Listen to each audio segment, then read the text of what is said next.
Okay, how's it going, everyone? I am the coach, Brian Wilson, and welcome to the World Junior Online, presented by the Implodians. The Implodians are a group of kids that I coach. We use a system that's called an imbalanced reading system. It's called Implodians, and that's what we use here. I want to say I'm based in Michigan, but I have students from all over the country that use this system, and I'm going to try my best to explain it as the kids go through their games. It is an easy system and a way to read the board by using imbalances. And as the games are taking off, thank you for joining this tournament that's going to happen weekly. We have one on the 20th and the 27th as well, so please sign up for those. As long as there is 4 sections, how this tournament is going today, there wasn't enough to supply some sections like the K3 section and definitely the K12, so we had to combine the sections. But your kids will be competing against kids in their grade as far as the trophy is concerned. Even though they might play someone in another grade, it's all going to be about who has the most points at the end of the tournament, and whatever K3 kid has the most points will get a trophy. Whatever K5 kid has the most points will get that trophy. And so that's how we handle a tournament where there's not many in a certain section in order to justify that tournament. Okay.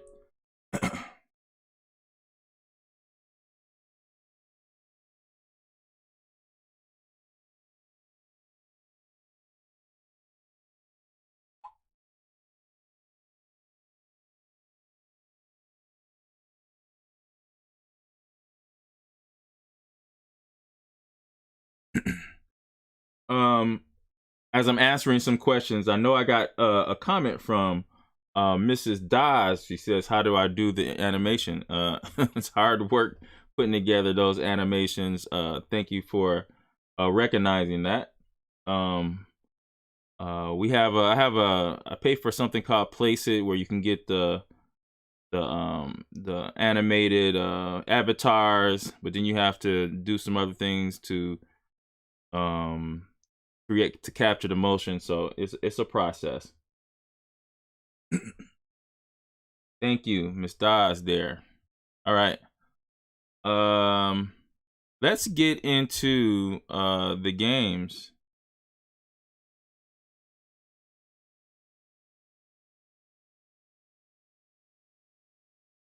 Where should we start here? Let's go to the marquee game here. This is Miles Muffin versus Marcel P. 007. Now, I will say this. Now, these remember, guys, the Elite Chess user ratings, they don't even count. The only part of the part of the tournament that Elite Chess rating actually counts is in the beginning to decide who plays who in the first round. Other than that, the Elite Chess ratings don't count. This is going to be a United States Chess Federation rated online quick rated tournament. So online quick rating is the rating that you're going to have when you're playing in this tournament. So we see someone, Marcel P007 has a 1900 online quick Elite Chess rating, but in his real life over the board, he's around 1100 player there. And so actually the highest player that we have in today's World Junior Online is 1383. And that is CPR Chess. That's the highest player that we have there. So everybody can be pretty competitive in a tournament like this. There's no masters here, which of course we would like to have some, of course. No expert players. The highest player, I think, class D. I believe so. So that's a Class D player, 1383. As we look at Miles Muffin versus Marcel P, the first thing we want to look at when we're looking at games is to find out what's different. And when I look at the differences here, we notice that white is down a pawn, black has 7 pawns, and white has 6 pawns. But there is a 2 bishop difference as well. White has the 2 bishops, black has the 2 knights. In an open position, those bishops could be very good. So I believe these bishops are pretty decent. Usually when you're going against really nice bishops, you would like to trade one of your pieces for one of those bishops so they don't have the advantage of being able to control 2 colors.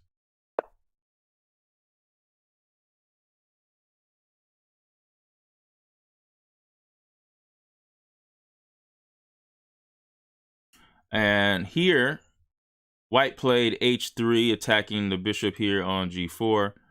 I'm expecting he's just going to continue to hold that pin. He didn't hold the pin. So black is going for the strategy, since he has a pawn, is he's going to trade and get to and want to go to a game where he has the extra pawn.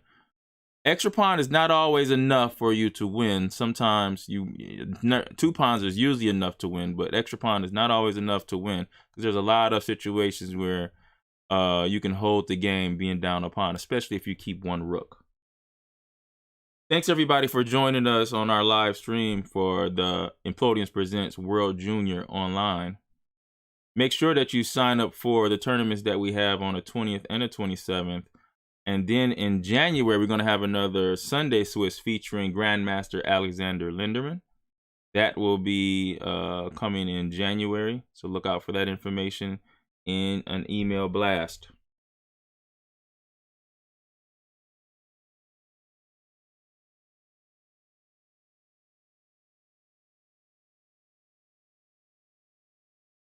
And in this game, we see that white might be looking to play queen f5 here. So Marcel has to be very careful here, because queen f5 threatening checkmate. And it's not that you're going to get checkmate. We just want the black king to weaken up squares, or we want black to weaken up squares around the king by pushing pawns, which leaves weaknesses behind.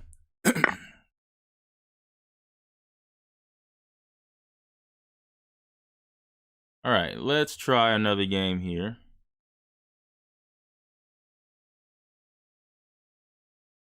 All right, now this is a game SME8N versus Swayam 1, 2, 3. The biggest differences here, looks like white has extra material here.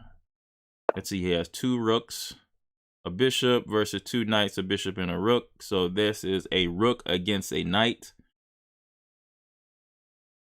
And also white has an extra pawn. So it's a rook and pawn against a knight. This looks winning for white here. But just because you're winning doesn't mean you are going to win. This is not like sports where whoever has more wins. In chess, you can have less than your opponent.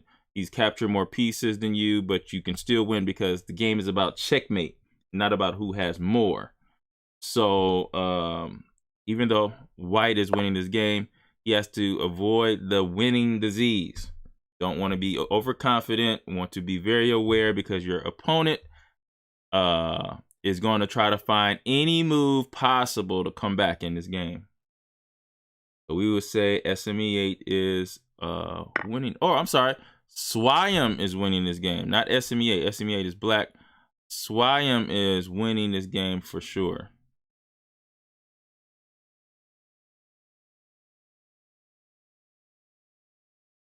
Hey, what's going on? Miss Bird is here.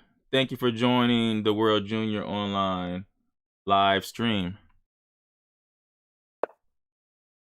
If you guys have any questions, please go ahead. Don't be scared to get in the chat and ask any questions about anything.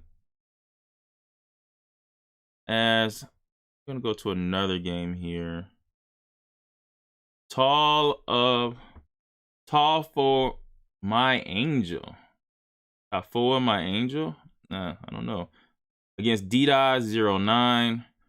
DDoS is an experienced lead chess player. He plays online a lot. And in this position, this is DDoS has a rook for a knight. There is a lot of pawn structure differences, because you see white has double isolated pawns on the F file, isolated on the H file, and then the double pawns on the D file too. So I'd say black is better by material.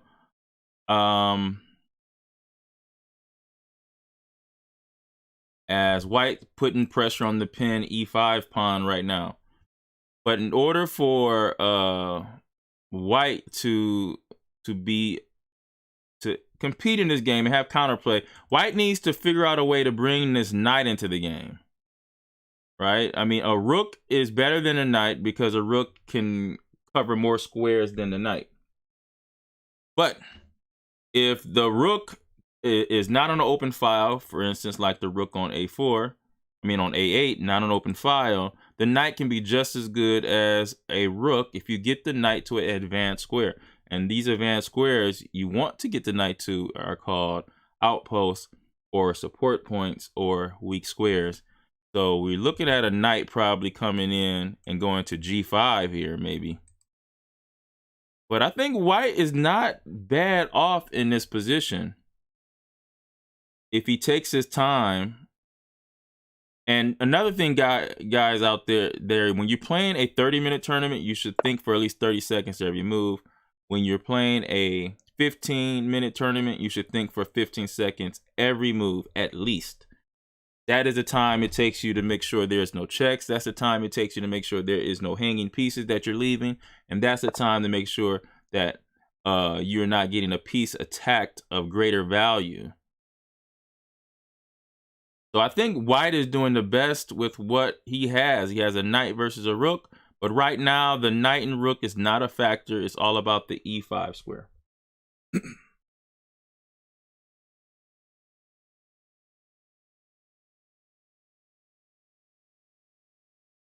All right, let's go to another game here.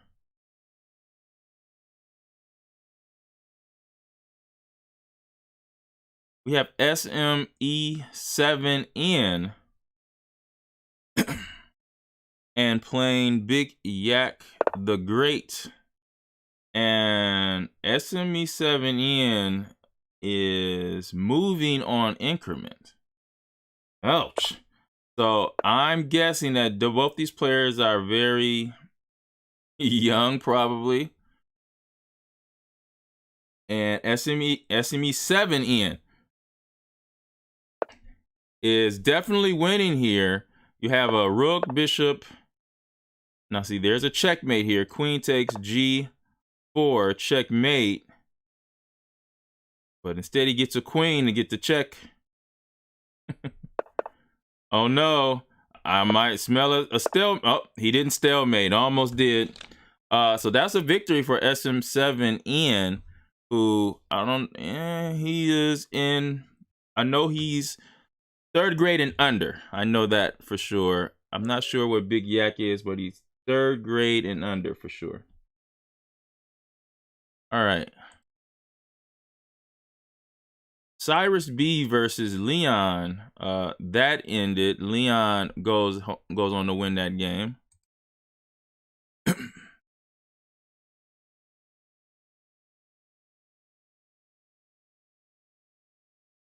And A-Heel versus Strange Bolt. So we have a lot of games finished here. There's 7 games going on. Nope, there's only 2 games left.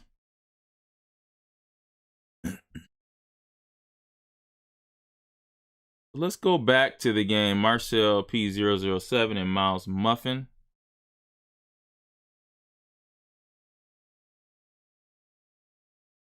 Miles Muffin, see his queen is on the 7th rank. He has a 4-minute lead as well. Looking at queen takes B7 as a threat there.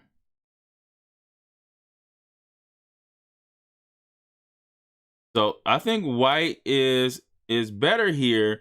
And the reason why I'm saying that is because white has the most activity. Black has an extra pawn. The extra pawn that black has is doubled. So is not a great extra pawn to have because of that. And also, white is occupying the open file here. You see he has a double attack on the e8 rook. If the rooks are traded, and white will own the open file, open e file. White also is attacking the b7 pawn. I think white is better here. Despite being down a pawn, white is better and should be able to pick up his pawn or develop a attack down the e file. As we see, rook d8 is played, hitting the queen. Now we have the move queen to b7. That's possible. Queen to b7. And if rook b8, you have queen takes d5. So Miles Muffin is much better here. And he almost has twice the amount of time that Marcel P007 has.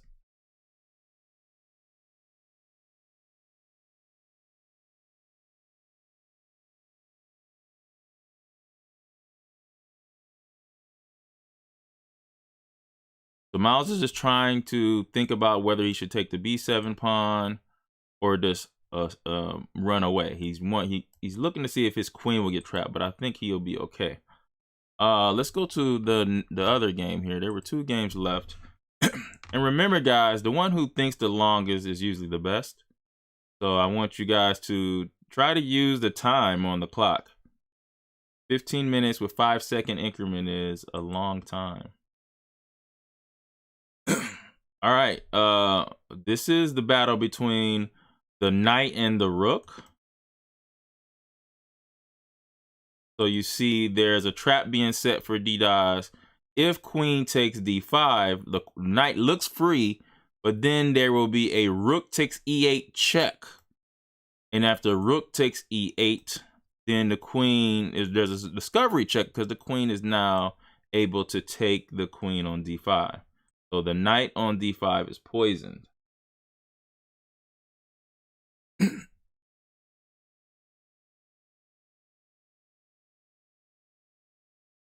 So what black can do, black can actually play something like king to f7, where now the knight is hanging, which we call emprise. The knight is hanging at that point.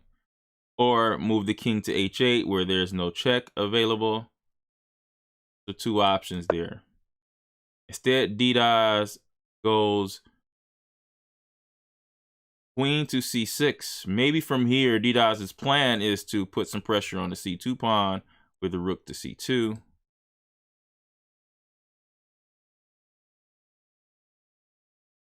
But he also went to c6 because the pawn protects the queen.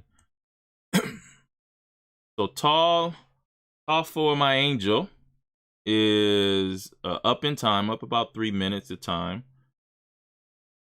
I think he's played pretty well. I think I would have rather see him reroute this knight to a better square. Like e6, imagine a knight being on e6 here. Maybe that's what he wants to go for. So if we trade rooks here, I don't know what he would trade with. He would like to keep the queens on the board for sure, but that might not be possible. After rook takes e4, knight takes e4, then you have this move f5, and yes, that won't be possible. So there's going to be a trade of queens here if rook takes e4 happens. And then it will be really a knight versus a rook situation, which you don't want to do that. The one-on-one fight with a knight versus a rook is not so good for the knight in most situations, especially when there's pawns on both sides of the board. But the knight and queen, that combination of pieces against a rook and a queen, the knight and queen actually do a good job, because when you're attacking the opponent's king, the knight can do things that the queen cannot do. All the other pieces, the queen can do this. So the queen and knight combination, when it comes to attacking a king, that's the best combination to have.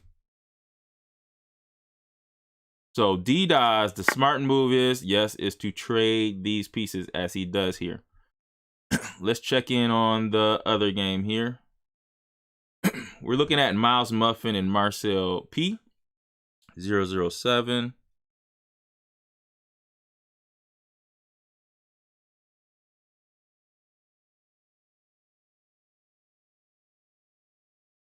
Looks like what we thought happened. Here he's offering a trade of queens here.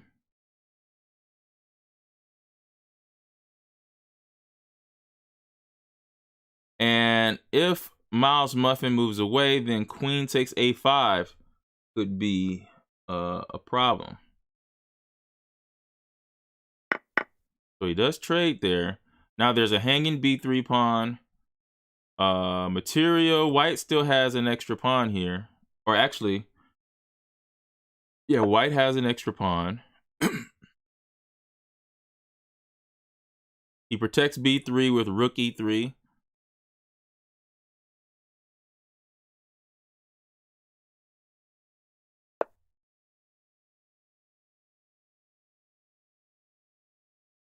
And now this rook is attacking the a5 pawn. So one of these pawns are probably going to go for white. Yep, and there's rook to b8. Now this pawn is weak. Maybe the move rook to a3. Then you're going to have rook to b4 hitting the pawn on d4. So both players are doing a good job of attacking weaknesses.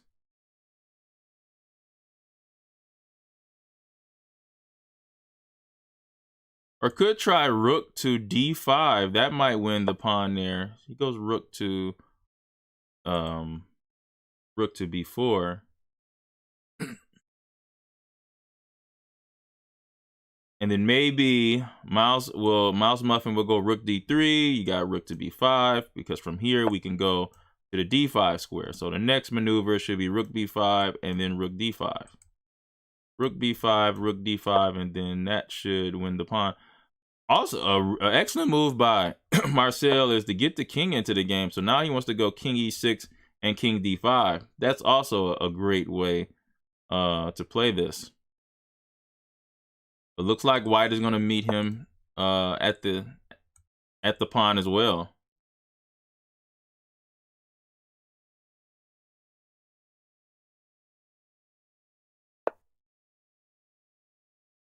Then after king d5, you're going to have king to e3. Ah, but he checks him away from it. And this was an excellent move here, because now black wins this pawn. And now I think black is winning because of the extra piece black has. And the extra piece black has is the king. The king is extra. Remember, when you're going to the endgame and the queens are traded off the board, that is the first moment where you want to think about where you should put your your king. Because it's safe for your king to come out at that point, because the strongest attacking pieces are not there.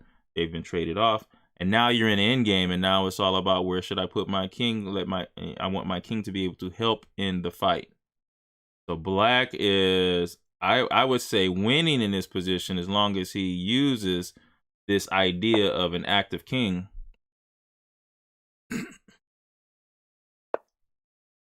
Look at rook to b8. Both players have the same amount of pawns. White had an extra pawn. The whole thing, the problem with white's game is just the king. The king is too active for black.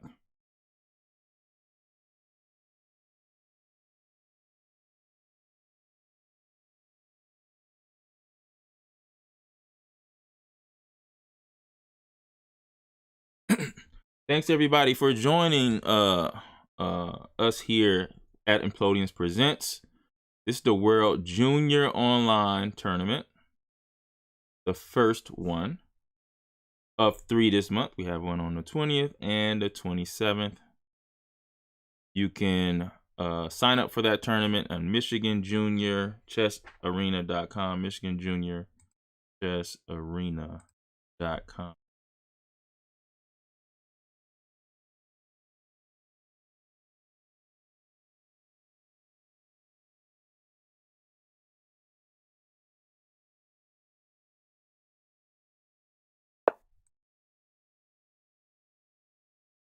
As we see, rook to c1 was played there. It's an odd move. Probably going for activity, bringing the rook to c7. That's a good decision. He's going to give up a couple pawns just to have an active rook. Excellent.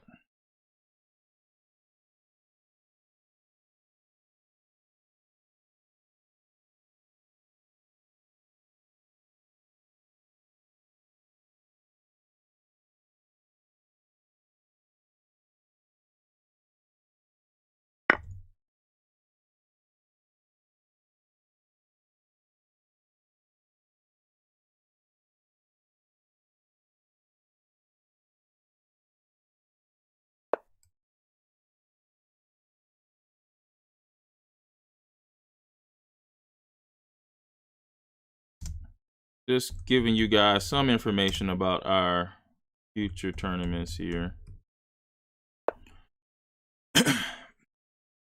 As we see now, white push black's rook back, but I think it was better for white to play rook to c7 and just have an active rook. Sometimes it's okay to give up a pawn for activity.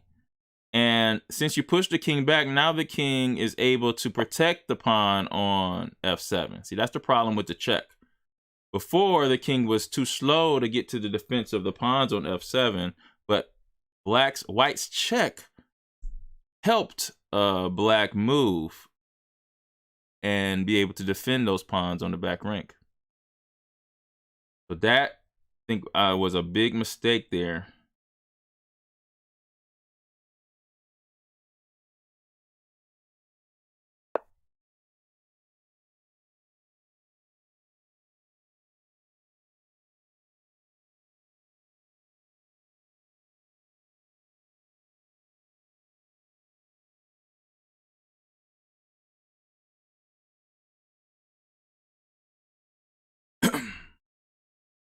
All right. We have the information up there on our ticker. As I said, 20th and 27th, we have another tournament. We haven't, that can all be found on the website, MichiganJuniorChessArena.com. Also, we have a Grandmaster that will be playing in our open tournament. And that is going to happen in January. Details about that tournament will be coming out soon.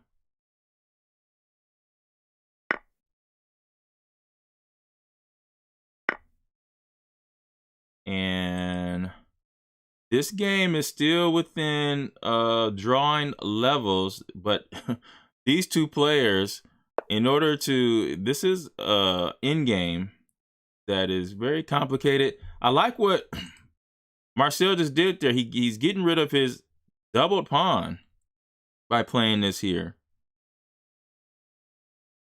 But still, it's going to be hard for black to win. Black needs a correct technique for this to happen. And so what white is looking for is what we call the Philidor position. Parents, if you want your kids to get better at the end game, make sure they learn the Lucena position and the Philidor position. Lucena is L-U-C-E-N-A, L-U-C-E-N-A, and the Philidor is P-H-I-L-L-O, P-H-I-L-I-D-O-R. That's the Philidor position. The Philidor position is help you defend a game where you're losing by one pawn and you have a rook and a king. That's a draw. Similar to this situation here for white. He's down a pawn. How does he draw a game like this? Is there a method? Yes, this is called the Philidor position. Black, how do you win a game when you're up a pawn and prevent my opponent from getting into the Philidor position? That technique is called the Lucena position. So both players here, you would hope know these positions, because they both want the different results. White would like to have a draw. He's down a pawn. He's losing by a pawn, so he would like to have a draw instead of a loss. White doesn't want to draw. He wants to win this game, so he's looking for the Lucena position.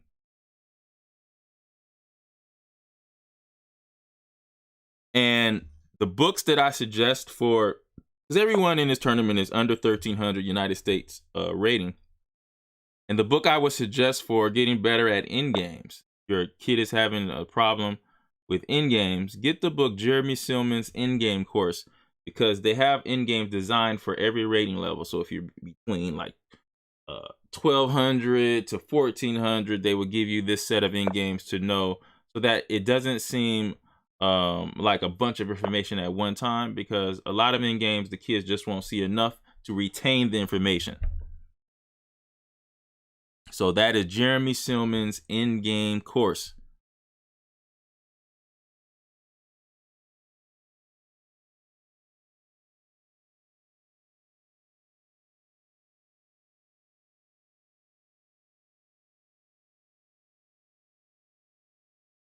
And this is still going to be a hard game to win for either side, as both players are time is getting lower. I do like what white is doing here. White is trying his best to hold on for this draw.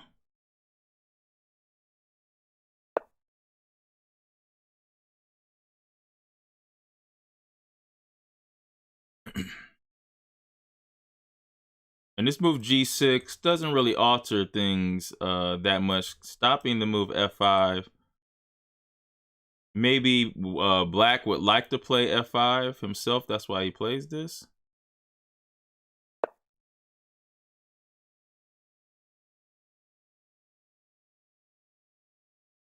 And it makes a little sense because after f5, white does not want to take that, because then you're going to have a situation where the king is going to be able to enter into the position, which you don't want. You do not want the king to be active and be able to help in the attack. So after f5, after black plays f5, white should probably just push the pawn to g5 and keep the position closed so the king cannot enter.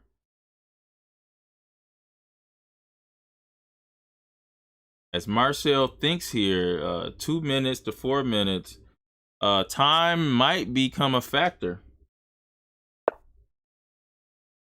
King e7, that he's doing that to stop rook e8 check.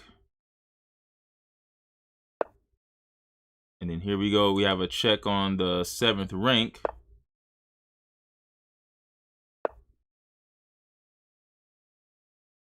And white is just, he's fine with just a draw.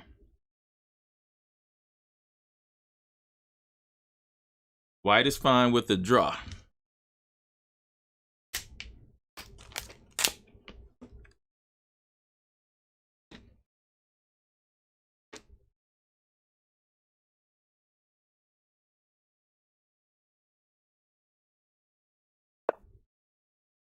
Now black pushes his passed pawn.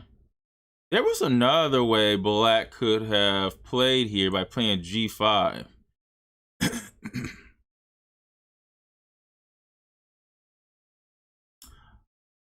That might have been possible, and that could have helped black get into the position here.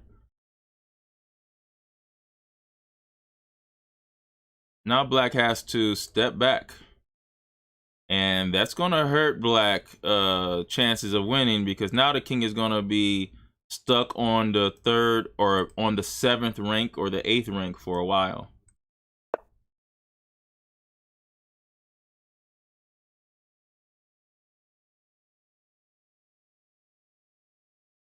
I might look here to play g5 here. Yep, he does play g5. So this is good technique from Miles. Now the king is stuck on the back ranks here, 7th and 8th rank.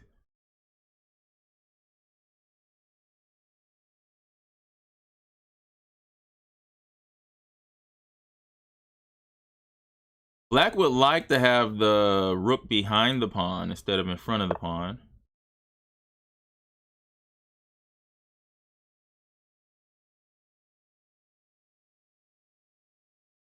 We should expect to move king to e2 attacks the rook. I know he has rook to e3 check. And maybe we'll just go right back to f2. That should be enough to draw as well, because the rook is in an awkward place. It doesn't have many squares to move that keeps the rook in front of the pawn.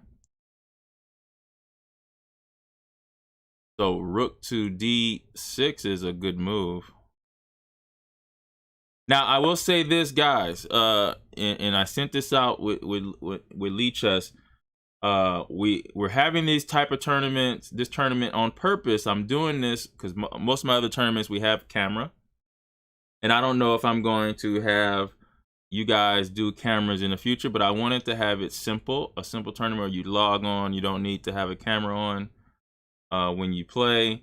It doesn't cost a lot of money for you guys to play in the tournament, and it's also rated. You know, just to reinforce the laws and I know I sent this out in the description of the tournament. We do not want kids to accept any help from parents at home. We were doing this on the honor system. That would not occur. Now, there is computer algorithms that follow these games, and if moves don't match the skill level, then those things get flagged. And if there is any computer assistance or other assistance, those algorithms will find that out and they will suspend the account. And I've had kids that actually I have kids that I've actually had in my first tournament that actually have they did cheat. They got caught and their IP addresses were banned. So they could never log on to leechess.org from that IP address ever again. So just making sure that you guys know that there is some severe consequences for any improper play. Also, the improper play, as far as an over the board tournament, there is the cheating method. The cheating securities is greater than they are in over the board tournaments in an online tournament, because you have computers following the moves and constantly analyzing the moves as well. So, but that won't happen in our tournament, because we're playing these games because we love the game. We want to be challenged.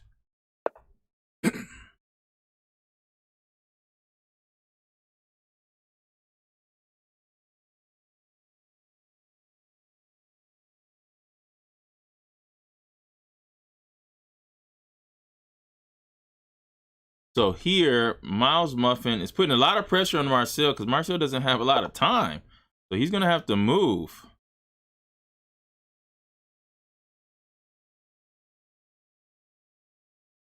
Now, there is a move here that Miles can make the king go back to a square by playing rook f6 check. If he moves away to king e7, then you drop the g6 pawn. So I would play rook f6 check. He has to go back to g7 and then go back. He does that.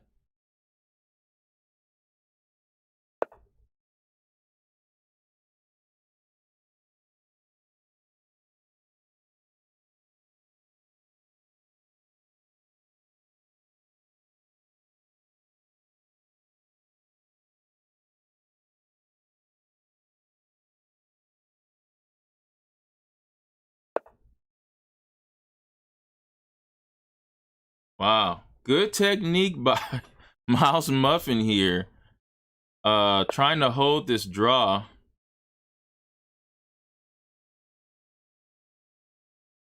Maybe, okay, so he didn't.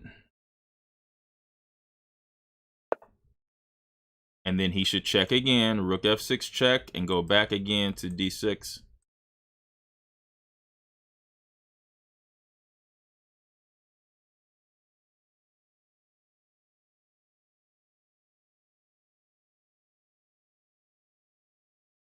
And another thing, guys, even though in this game we're probably going to start on time at 1 p.m., most of these rounds we're going to end, because we started at 12:15 today, or yeah, 12:15.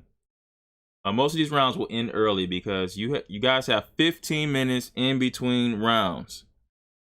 So after the last game is done, there will be a 15-minute countdown timer.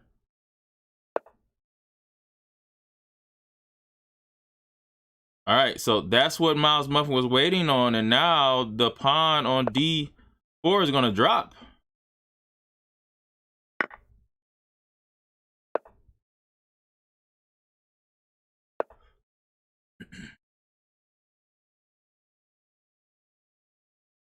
And now it's Miles that might be looking to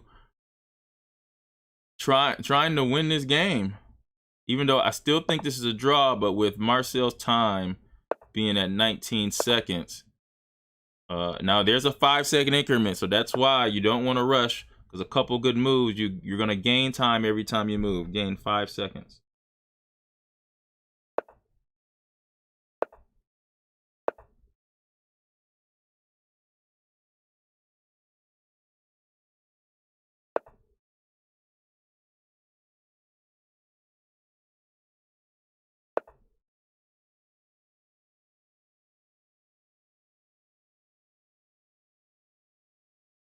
This just looks like a draw. Miles is trying his best. He's looking for a bridge. So White wants to do is trade rooks at the right time, because the king and pawn endgame could be better for white. I would say yes, because white's king is better placed. White's king is on a better square. If you had to pick anybody's king, it would be white's king. So Miles is trying to figure out if he should try to even trade the rooks off.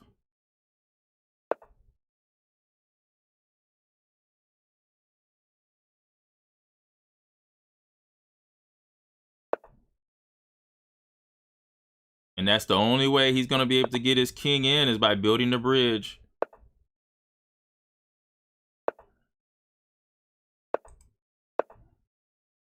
Rook to d6, rook to d3, and rook to e3.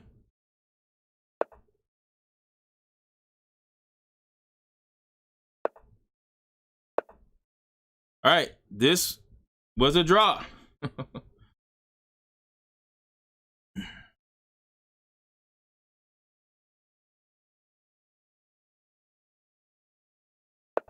Because they repeated, this is a draw by threefold repetition. They repeated the same position, both sides, 3 times. And when that happens, the computer declares a draw there. So that prevents you from moving over and over again. So Miles Muffin draws that first game with our higher seed as far as the Lichess rating is concerned. Remember, as I said before, Lichess rating has nothing to do with this except for the first round pairings. It's all about your real United States Chess Federation rating. They have a separate rating category, online quick rating. If you do not have an online quick rating, they will use your regular over-the-board rating just for pairing purposes. Once it goes into the rating system, of course, they won't use that rating. You will have an online quick rating at that point.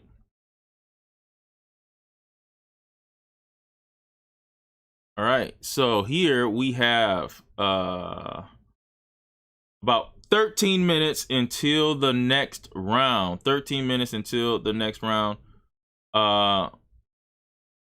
Hopefully everyone can get something to eat or use the bathroom if they have to.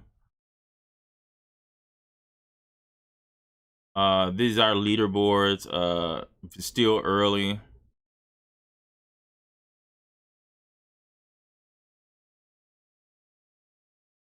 And we will be right back.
All right, here we go. We have 1 minute until the start of the tournament.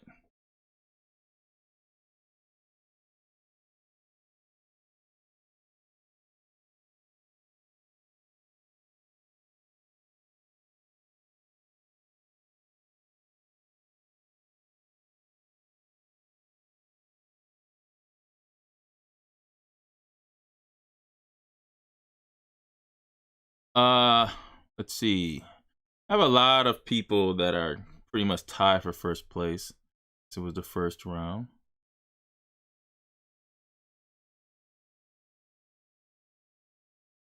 "30 seconds until the beginning. Thanks everyone for joining and playing at the World Junior Online Tournament. World Junior Online Tournament. We have one December 20th and 27th as well. We're already taking registrations for that. Unique thing about this tournament is on Sunday.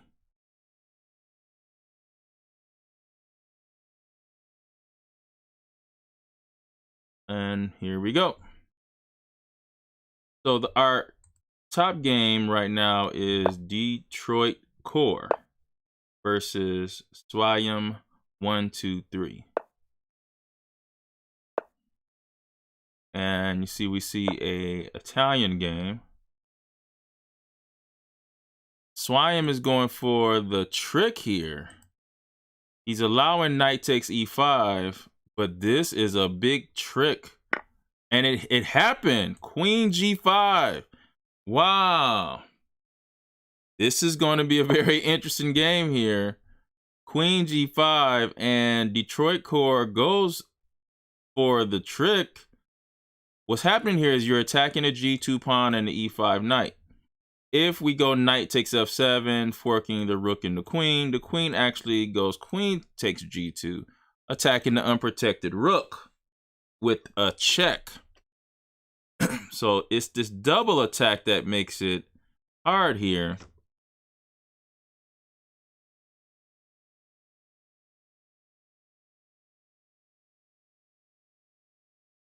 Now he could try to bail out with the move knight to g4. So knight g4 should be his effort to bail out here if he realizes he can't go for this. And also I would just say this too, bishop takes f7 is also a mistake, because after king to e7, now as he plays knight to g4. Wow.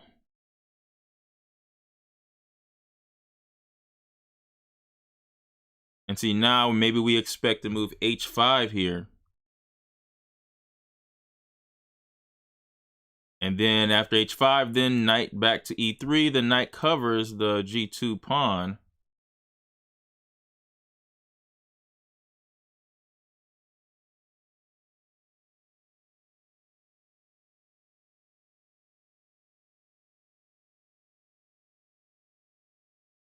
Another move here is d5. That should be the answer, because what happens is you're attacking the knight. There he plays it. d5, attacking the knight twice.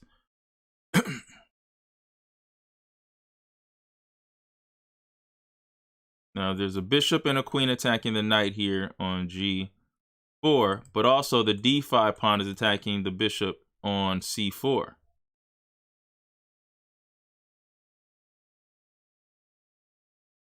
So this is a Detroit Corey. I don't think he realized what was happening there in that trap. He's trying his best to kind of recover from it as he plays h3. Now you see that black can just take the bishop on c4.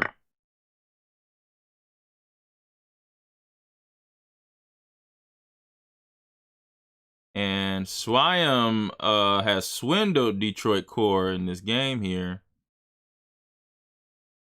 But the game is not over. This is not soccer. Whoever has more wins. It's not how this goes. So black has an extra piece, and black is winning, but black has not won. So we'll come back to this game to see what Detroit Core does.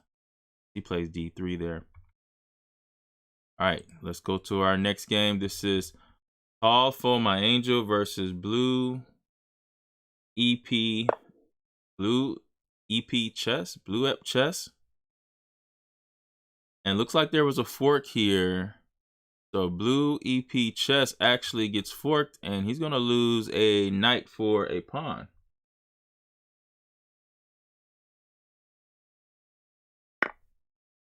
And that happens, and Black is winning this game here. All for My Angel goes up a piece here in that game. Let's go to the next game. A Heel is a veteran of the Implodians Presents tournament, and when we were doing Michigan Junior Arena. Those were some unrated tournaments we were doing in the beginning of the quarantine age, which is where we are now. And let's see what happened in this game. CPR Chess is our highest player is CPR Chess. And yeah, this looks like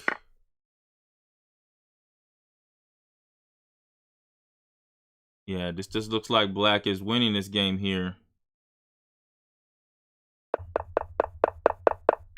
Oh yeah, this was a fried liver. Yeah.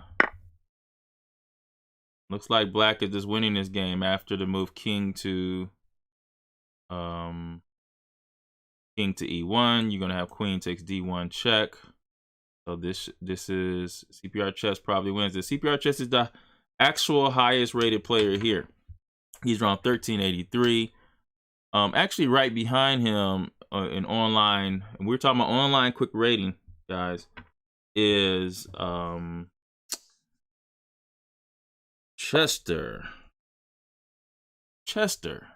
who actually lost his first game. Let's go to Johnny Stick versus Just 28. Johnny Stick is a veteran player. Played many tournaments in his career, and Just 28. I believe he's around. I think he was around 1,000. I think something like that.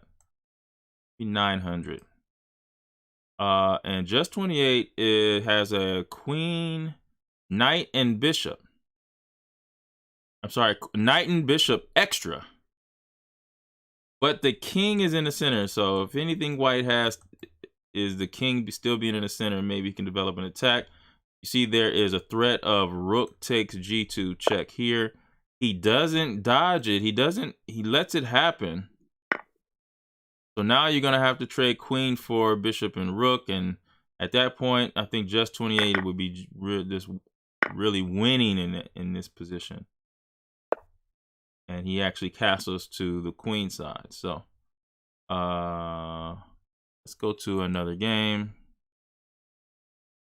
Gogo Stello versus Leon. These guys have had a big battle online, you know, because these two kids have played in the Michigan Junior Arena in the beginning of this quarantine era. And Leon 1357 has a lead of 13.5 to 2.5.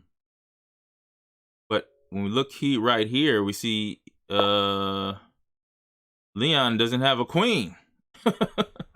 So what is going on here? This is Leon does not have a queen.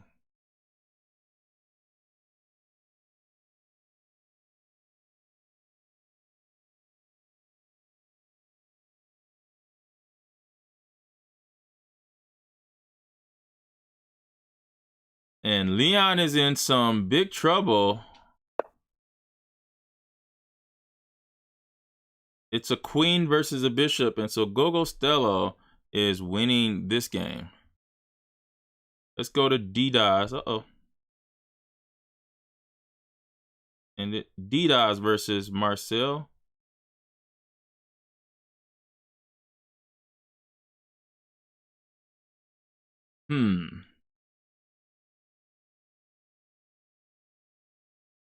This is a game where Marcel has an extra pawn.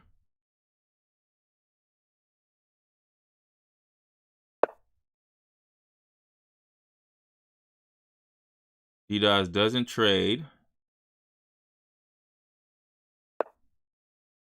This is another in-game Marcel has gone into. The last in-game was a draw. But now we have another in-game where it could potentially be the same thing. Even though white has an extra pawn, it's doubled again. So similar to the last game that Marcel played with an opposite color, the pawn is doubled again.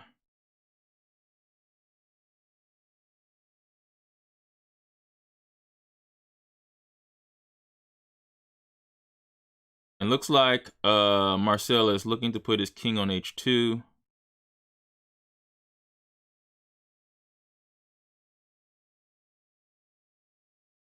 Dida should be looking to put his rook on the 7th rank here. But instead he goes for trading of pieces. And that, I think this is a bad decision by D-Daz. You don't want to go into a king and pawn endgame with just the bishops. You want to keep at least one rook here. So I don't know if his plan is, because after rook takes, that's it. The rooks are off the board, and now this is a harder game for black to defend. Even though it's possible, same color bishops. Now it's all about who has the best king here.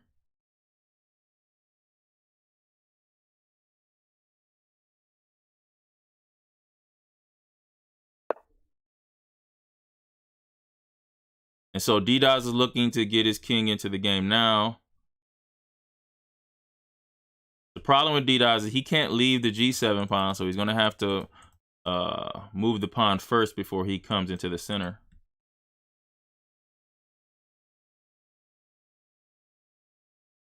So this is going to be an interesting game here. Let's go to another game.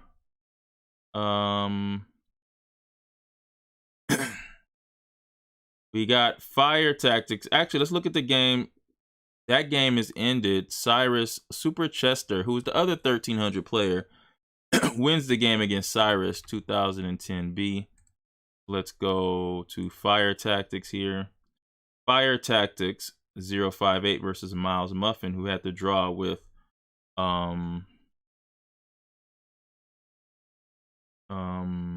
Michael, I think his name.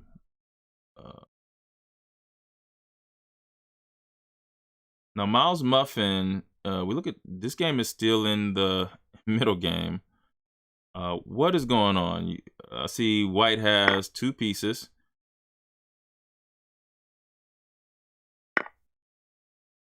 And white has a knight and bishop. Black has 2 bishops, 2 rooks. So does white. 7 pawns for each. The imbalance is the bishop pair. And bishop pair, if you want to study how to use the pair of bishops, because that's an imbalance that you want to be better at, to get better at chess, is using the bishop pair. You want to study Bobby Fischer's games. Bobby Fischer is known as one of the best at using the pair of bishops. Gary Kasparov games. You can go into Google, search bishop pair games, and put in Kasparov or Fischer. You should be able to see a database full of games. One of the best ways to get better. As this looks like a blunder here by white here, allowing rook to g6. He can no longer protect the knight because he has to move his king away from the check, and then the bishop will be able to capture the knight. And Miles Muffin is winning this game now. Should be up a piece.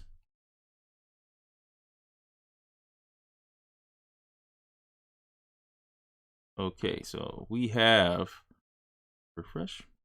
We have 6 games going on now.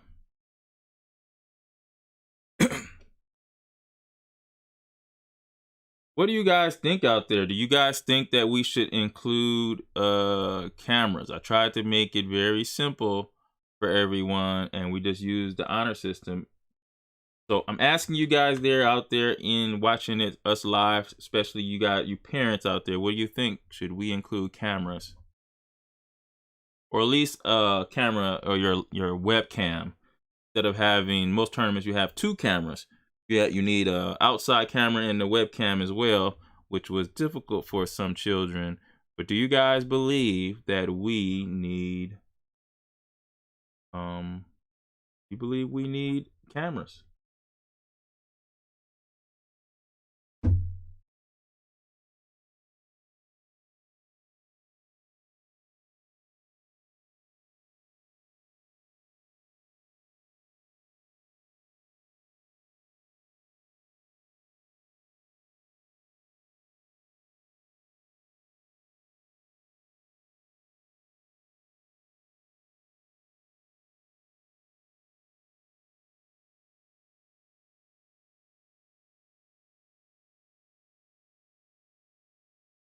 All right.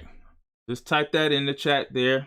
Poll question. Should we use cameras for the next tournament? As I'm gonna go back into these games. We're looking at Tall of My Angel against Blue EP Chess.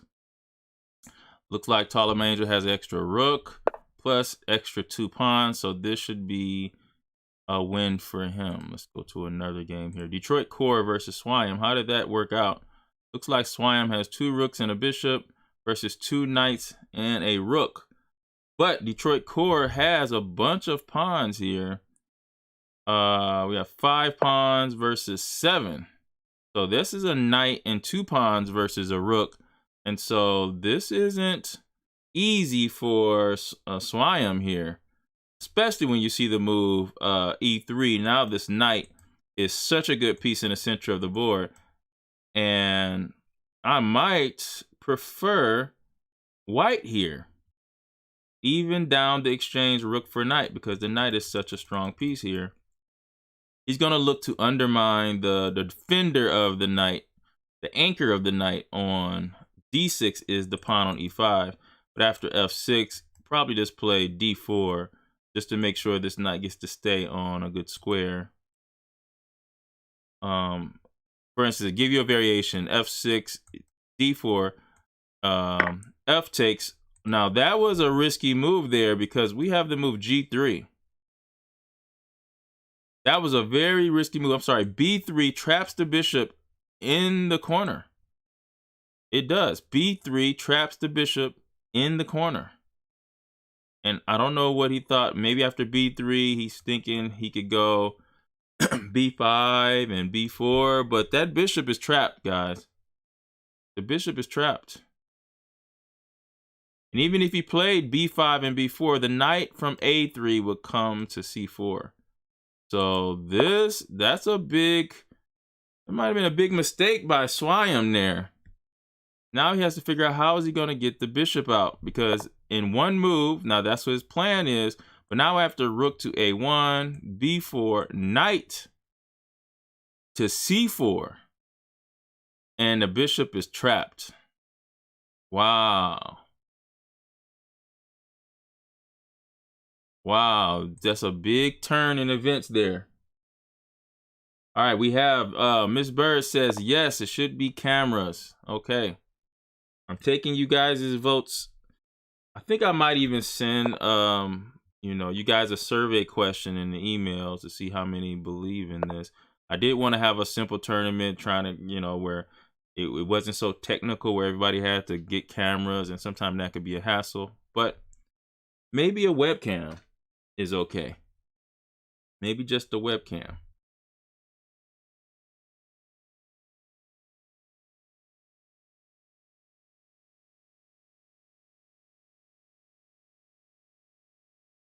And this bishop here on a2 is trapped. So now we're gonna have a situation where it's gonna be knights, 2 knights versus a rook. And those 2 knights are really good on these 2 squares. They're both on a weak square, so the knight on d6 is a monster, protected by the knight on c4. And then the knight on c4 protects the pawn on e5. So, and then there's also a passed d pawn for white. So at this point, I think Detroit Core is actually winning this game here. All right, let's go to another game. We'll come back to that one. Didas versus Marcel P07. This is the one where I thought Black shouldn't have traded the rooks here. He's down a pawn here. Looks like he's making sure he's putting all the pawns on opposite colors like he should in this game. He doesn't want to allow White's king any entry points if he wants to continue to have the draw. So he's doing good there. The king is on a light square. So the only thing White's king I could see him trying to do is try to enter on the queen side somehow. Gonna be, or he can try to enter on now what White really wants to do is trade bishops. So that's another thing. White wants to be able to trade bishops so his king could a king and pawn in game. After those trades could be an advantage for White. Yes, should be an advantage for White. So Black does not want to trade the bishops. He wants to keep the king where it is. Doesn't want to allow White's king to enter. I mean, what I mean by enter the position, you do not want White king to get behind the pawns and start to, because the B7 pawn is weak and the G6 pawn is weak. And the only thing that can attack these pawns is a king. So you don't want the king to be able to get anywhere close to these pawns.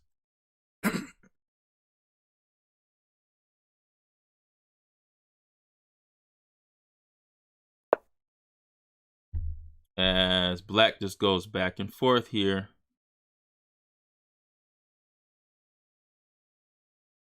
I think White's attempt is to play bishop d2 and then bishop to e3.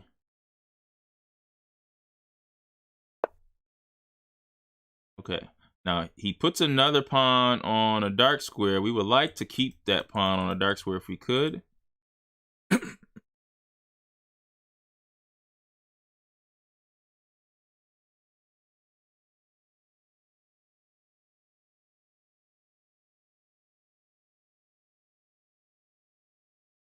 But this should be a draw. He should have enough to draw here. Trying to figure out a way that White can get into the position, penetrate with the king. Maybe he moves his bishop to d2, bishop to e3. Black will move the bishop away, and then we could go king c3, and then go king b. It's going to be hard there. It's not going to be possible for White to get to the square b6 with the king, or c7 or a7. That's not happening. And here the White king has to go to f6, g7, or h6, or g5 to win the g6 pawn, to try to win the game. And that's going to be a hard thing to do as well.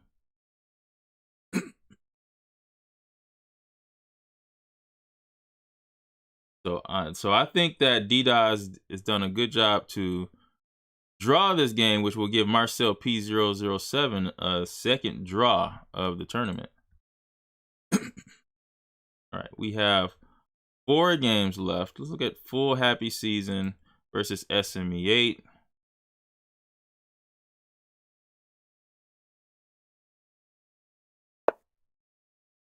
What's happening here?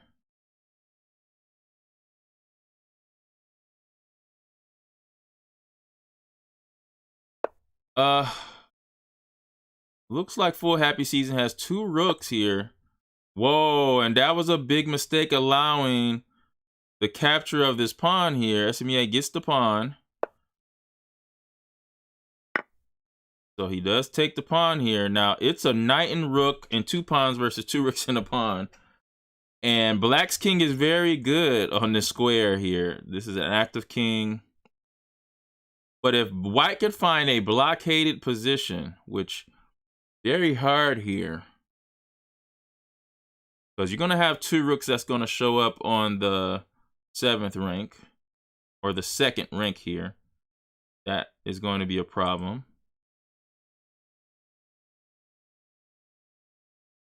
But I'm trying to figure out a blockade position here. So there's the 1 rook that's attacking the knight here.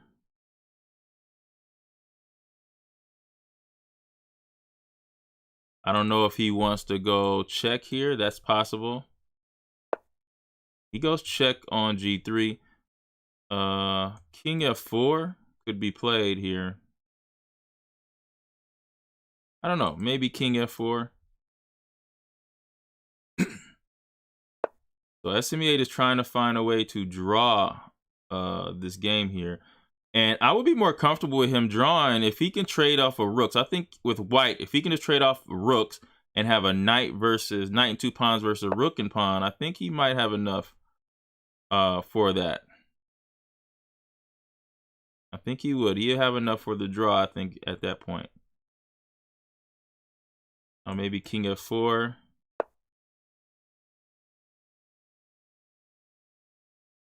I don't know if he wants to go knight H5 check. Because if King F5, rook goes to F6 check. Maybe you get to trade off the rooks here. And the reason why I say that it might be possible to have a draw with a knight versus a rook instead of just a knight and rook versus 2 rooks is because since there's pawns only on one side of the board, the knight doesn't have to travel the length of the board in order to be successful.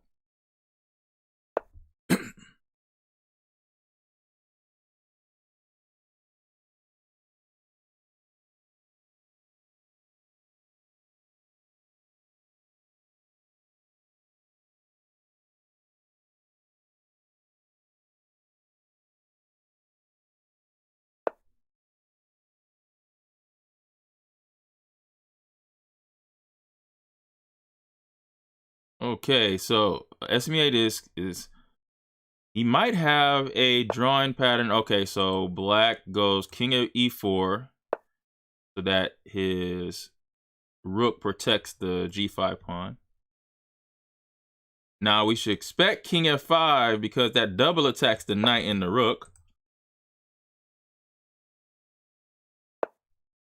And then there's knight G4. Now this is the square that I thought if the knight got to this square, it would be very hard for black to win anything. Now King G3, Rook F3, and King H4.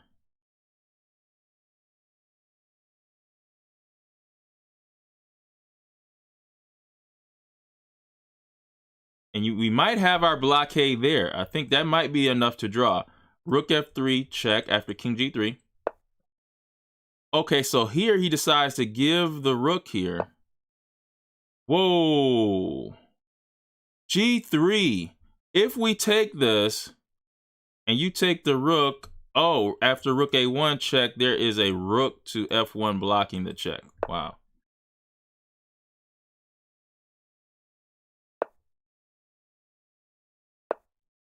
Oh, wow.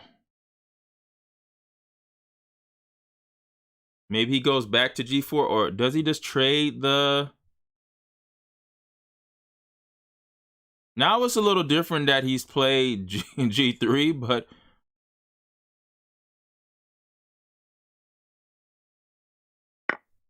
he does trade that.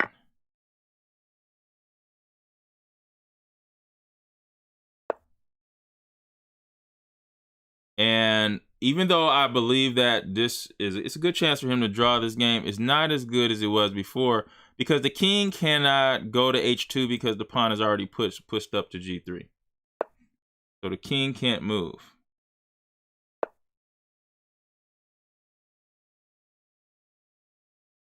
Now black helped the king move up because he decided to attack the pawn, and now the king is able to move up a rank. But all SM8 has to do is kind of go back and forth with this knight, and at the right moment, push the pawn and create a passed pawn, and then the knight and king versus the rook and king with that, you know, she should be able to hold.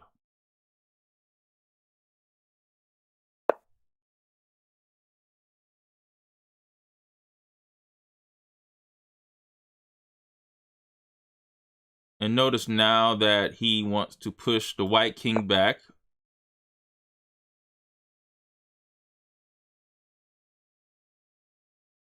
So that was a good move by SM8. Black does not have access to the F3 square like he would have if this wouldn't have happened because of the check on A2. So now the knight has to go back, and then you can go right back into the same square. And there's still no progress being made. If he wants to draw, he would do it again.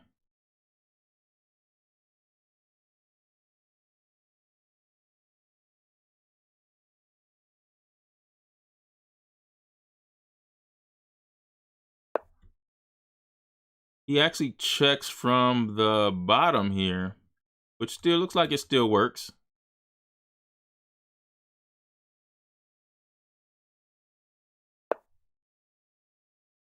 And then he can go right back and do the same check there, same check.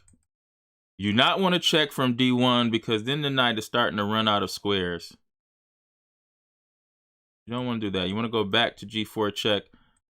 And also you want to, as white, hopefully white is at the point now where he realizes he has to draw the game and not try to win the game. Unless his opponent makes a serious blunder. He just wants to keep the position in control where black has no way to win the game.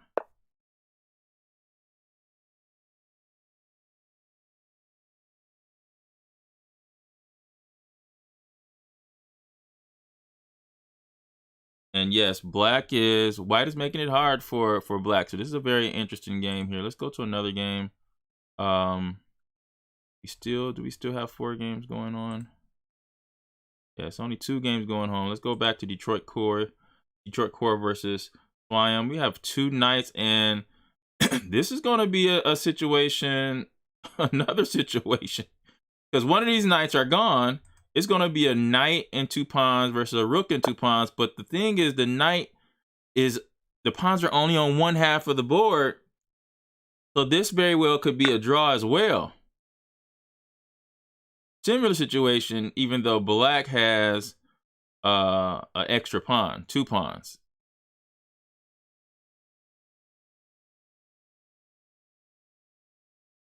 But the key here, the whole key is white would like to prevent black from double attacking the G2 pawn with the king and a rook.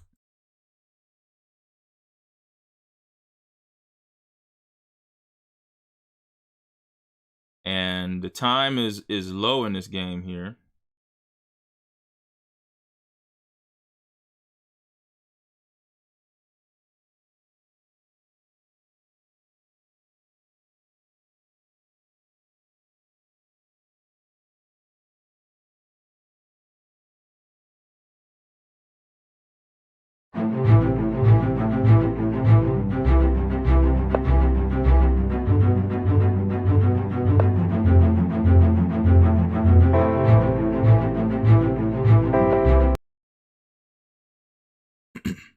All right, we see Detroit Corey.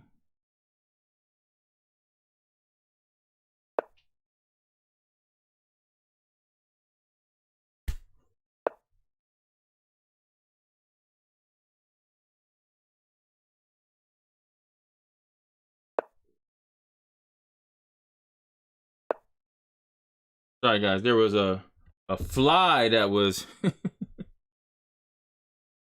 Okay, Miss Daz, only 1 camera. 2 cameras could be difficult. Okay, so in my next email blast, what I'm going to do, because you guys said a camera is good, I'm going to make it to where we have 1 camera, unless someone else is going to vote. At least 1 camera, right? You guys are doing classes online. Everybody should have at least 1 camera. The 2 cameras is difficult because sometimes they're using their mother's phone and their mom needs their phone, you know. So that was an issue I was running into when we were doing the Sunday Swiss with Alexander Linderman.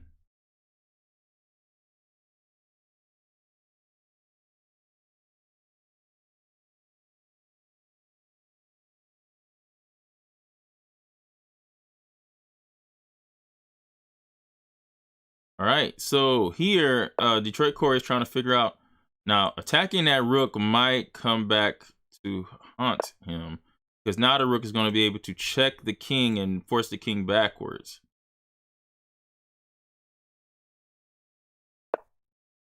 And he's going behind, and this is This is going to be a trap knight. He doesn't notice it.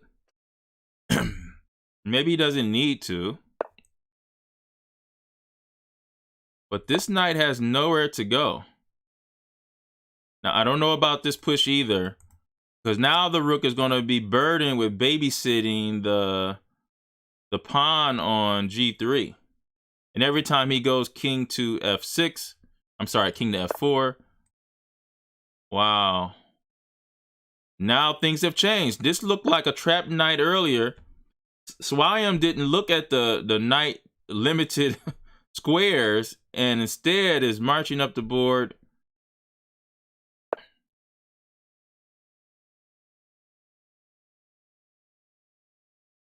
Maybe he checks here. But Detroit Corey really would like to get this knight to g5 or to f3. Getting that knight to f3 should be Detroit Corey's goal. Now here again, he trapped his knight again here. And Swayam is not looking at the fact that that knight can't move. If he would just cover the squares for the knight, then he would see that the knight cannot move.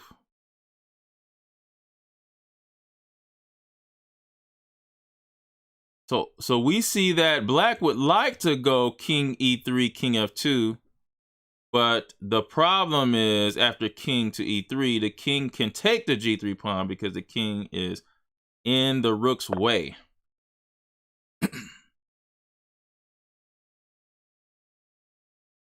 This is a very interesting game. Let's see what happened in the other game right quick here. Did that game end? I guess it ended there. No. Nope. Oh, wait. Yep. The other game ended there. I don't know what happened in that game there. Full happy season SME 8. SME 8, is this a SME 8 wins this game? How did he win the game? Let's see. So this was the knight versus the rook. Was it a fork?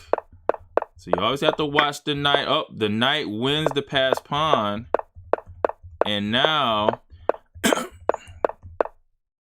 can't stop the passers. And there it goes, and he queens a pawn there. Wow, what a game there. All right, let's go back to this game here. This looks, now he was able, now it happened. How did that happen? I do not know. How did he get it? Oh, so he went around the rook. Now you see that there's a problem here. There's a big problem here. There's no check. And if knight takes g3, then it gets pinned with rook to c3. So Swayam is winning this game. He's threatening rook to h1 checkmate.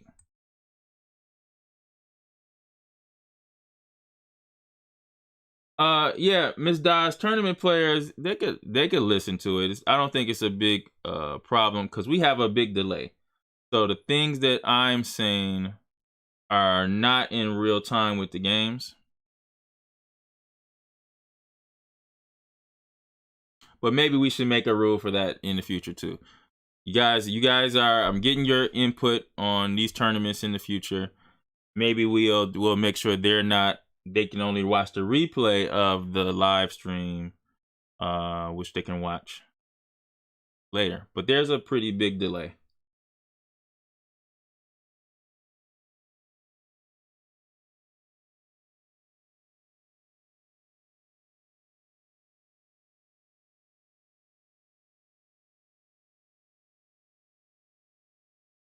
All right, so Detroit Corey is thinking, but there's nothing else to do here.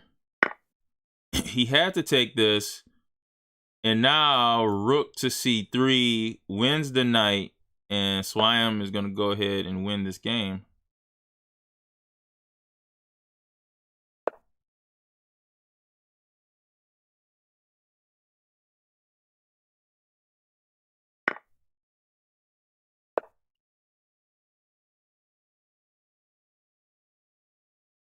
Now, if he takes here, if Swayam takes on G2, that's a stalemate. So you can't take that. Okay, so he doesn't take it. If King F2, another stalemate.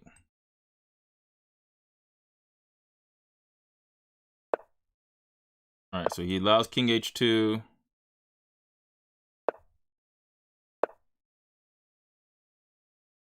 And then here, he has to go Rook to G4 with mate in 2 moves. Oh, sorry, he has mate right there. All right, so Swayam wins that game, and that will be the end of our second round. We go back looking at the leaders in the World Junior Online. Swayam has 2 wins. So does Just 28. Tell Foe My Angel has 2 wins. CPR Chess Leon 1357. Alexander Vologov has 2 wins. And then we have Marcel P007 has a win and a half, a draw, and then a win. And then we have Detroit Core Blue, EP Chess, and A Hill 2020-21. And we're gonna have, it's 14 minutes until the next. You guys can go get something to eat, use the bathroom, whatever. We will start in 14 minutes. Right back.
We are back.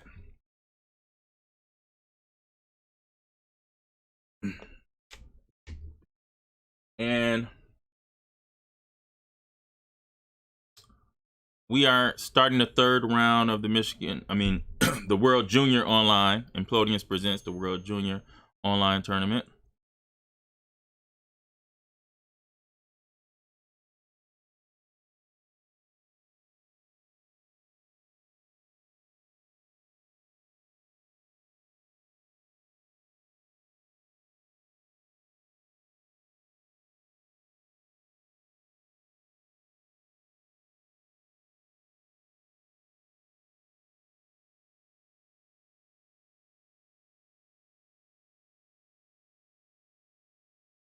And here we go.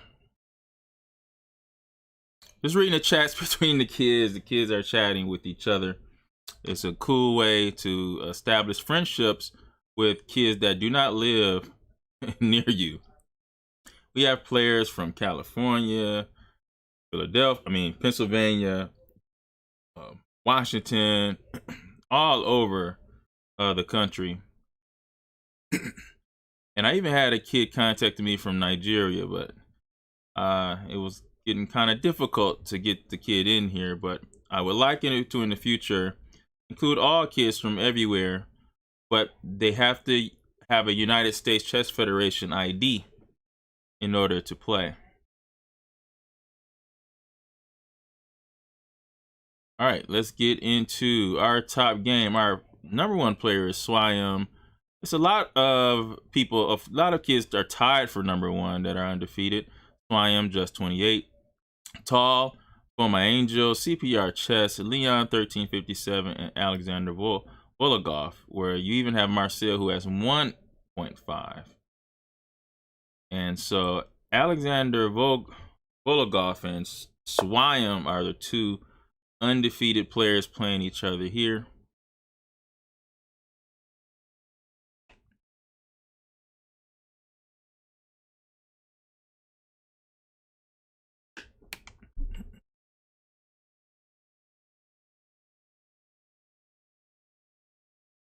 And when I look at the difference here, it looks like Swayam started with a Scotch Gambit. That's exactly what it is. It was a Scotch Gambit, an opening that I have taught to many kids over the years. I think it's a really good opening for someone that is under the expert level.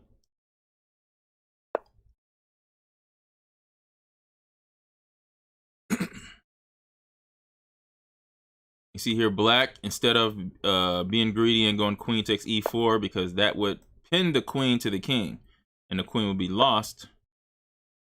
You to move bishop to g4 here.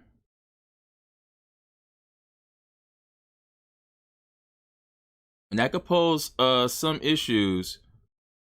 Black's plan is to go bishop takes f3, g takes f3, and then h6, which the bishop will be pinned to the king, because that would open up the king there.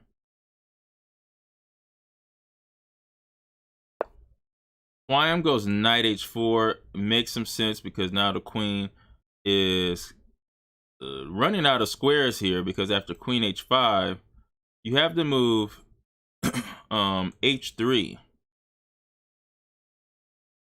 And maybe even g4.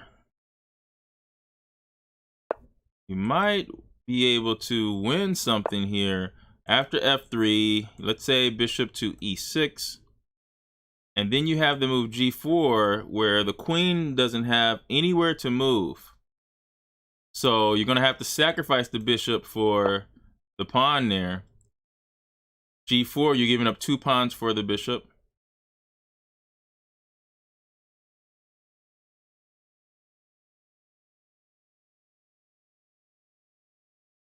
That's what Swayam is looking at here. Instead, he plays queen to f4.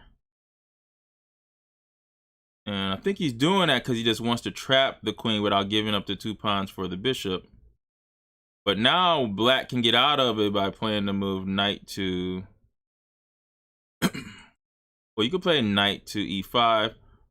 or knight to f6, but you're still going to have to sacrifice 2 pawns for the queen here.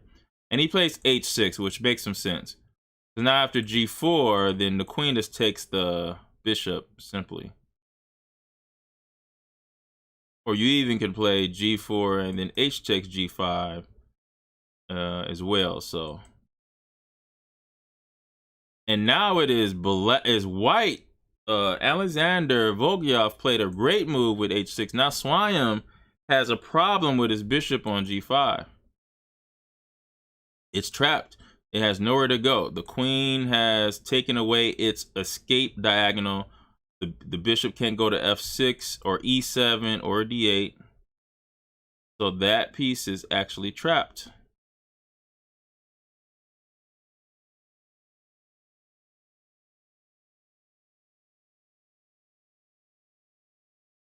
And I don't see a good way to give it up.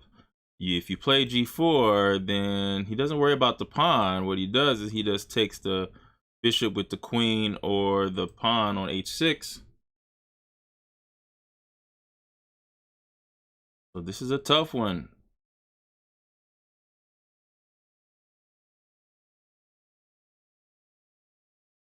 Alexander Vologov is in Swayam is in K5 section or the K8 section. Alexander Vologov is in the K3 section. Hello, yo, amazing. What's going on? How's it going? Thank you for joining us here on Michigan, or I'm sorry, World Junior Online Tournament. I'm so used to saying Michigan in front of our tournaments because we started by just doing Michigan tournaments, but now it's open to everyone.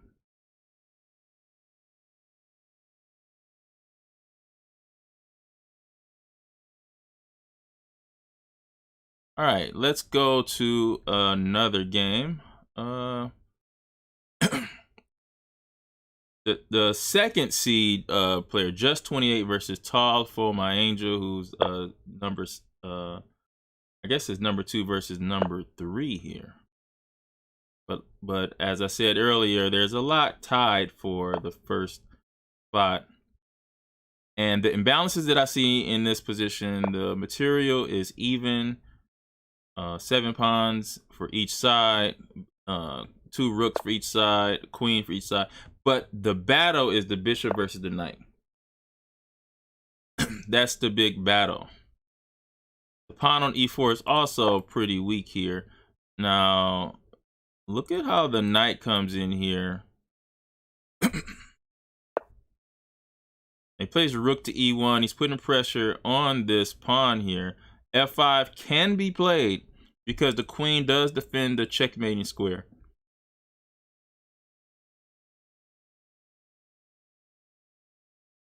The move b4 is coming soon, so he plays rook to d8. b4 will kick the knight back, and now probably should go knight d7 and reroute this knight maybe to d7. I wouldn't say maybe to e5. That's possible, but the pawn on e4 is weak, and now it's gone. So he had to play f5 because of the move rook takes e4. And this is now in Just 28's control as he wins a pawn. Knight to, this is a blunder because knight f6 is pinned to the queen, and all he has to do is play the move f4. And he misses f4 here. He makes a quick move, misses the move f4, which would have won him the knight, and instead takes a pawn on a7, which gives black enough time to get out of this pin. First, he plays rook to a8. Queen moves away. There's going to be a hanging a2 pawn, but you got to get out of this pin here by moving the queen out of the way. I would say queen to d7.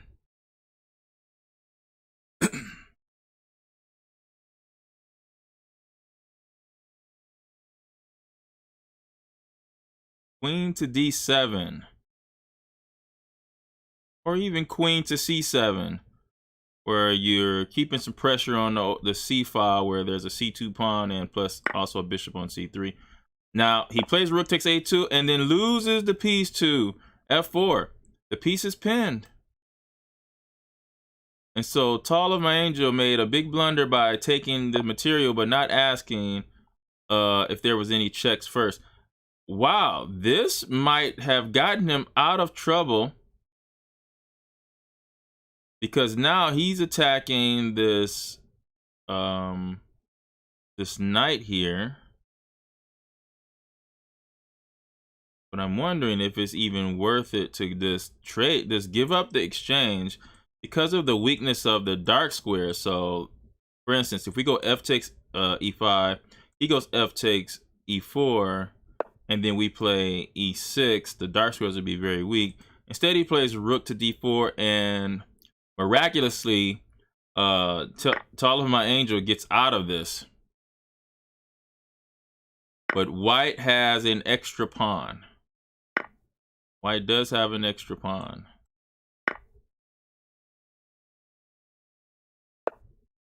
Protects the pawn on c2.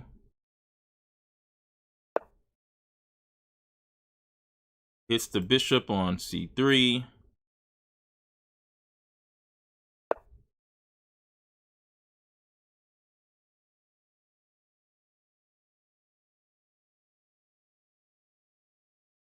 Oh, this bishop doesn't have many squares to move to. But if you play rook a2, he's going to protect the bishop on b2 with the move c4.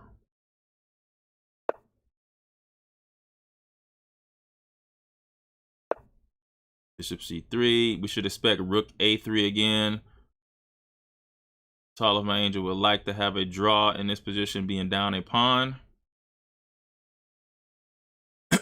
But then again, this is a bishop and pawn versus a knight. So we'll come back to this game. Go down the list. Leon, 1357 versus CPR Chess. This is a pretty big game. And looks like CPR Chess has an extra knight here, plus a passed pawn. So looks like this is a winning for CPR Chess. Let's go to another game. Super Chester versus Marcel, P007.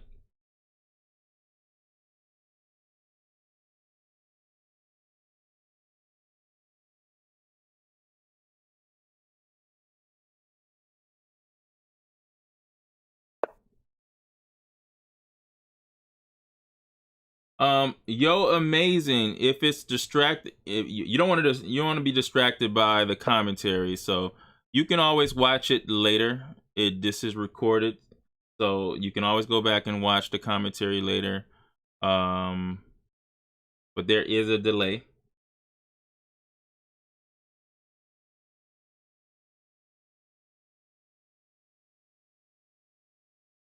So we're watching Marcel P07, who against Super Chester. Super Chester, I believe, has a 1300 rating in real life, USCF rating. Now, we're not talking about Lee Chess rating.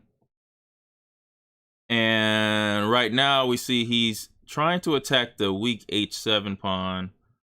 We look at this position. Each player has 7 pawns here.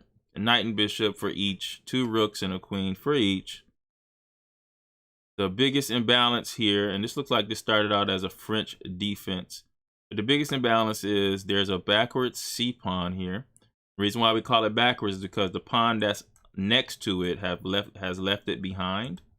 That's a backwards pawn, which means it has to be protected by a piece, which is protected by the rook. And that's the burden of the rook, because it's not active, because it has to stay on c1. So that's an advantage for black in this area. Then we have the 2 types of bishops. So this bishop on d4 is just playing a defender role on the e5 pawn and not an active role. And the bishop on b7 is a bad bishop too, because it's also blocked by its own pawn. When you have these types of bishops, you want these bishops you want to put them outside the pawn chain if you can.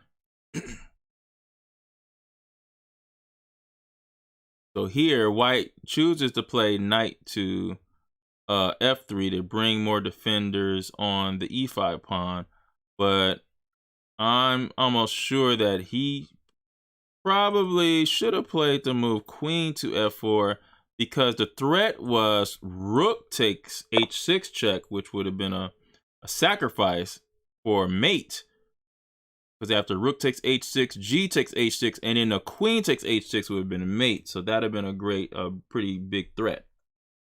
Knight f8. There's a saying, knight f8 stops mate. So he plays knight f8 to cover the h7 square, and now white responds with the knight to g5 move, and now he plays knight h7, defending his king. So Marcel P007 doing a pretty good job defending here, because white is better because he has this nice pawn on e5, which grabs more space. We have a saying, pawn on e5, the castle king dies. Pawn on e5, the castle king dies.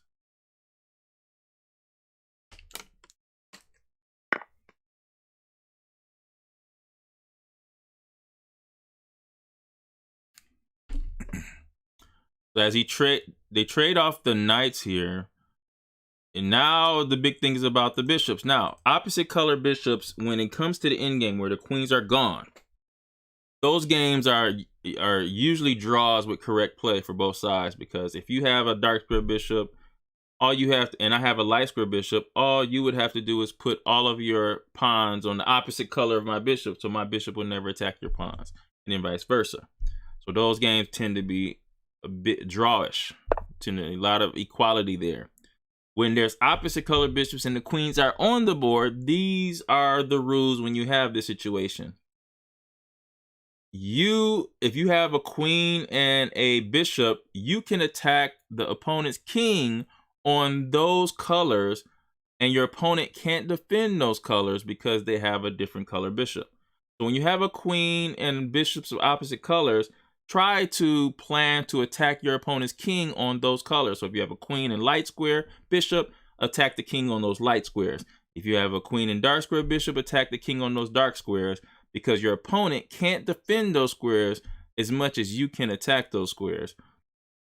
So if you face with a decision of should I trade here and go into a opposite color bishop endgame, your decision should be made based on if you have your queen in position to attack the other person's king along with that bishop. If you do, don't trade the queens away. Keep those pieces on the board, because it's a possibility that you're going to have an advantage of attacking your opponent's castle king with the bishop and queen combination, because your opponent doesn't have the same colored bishop.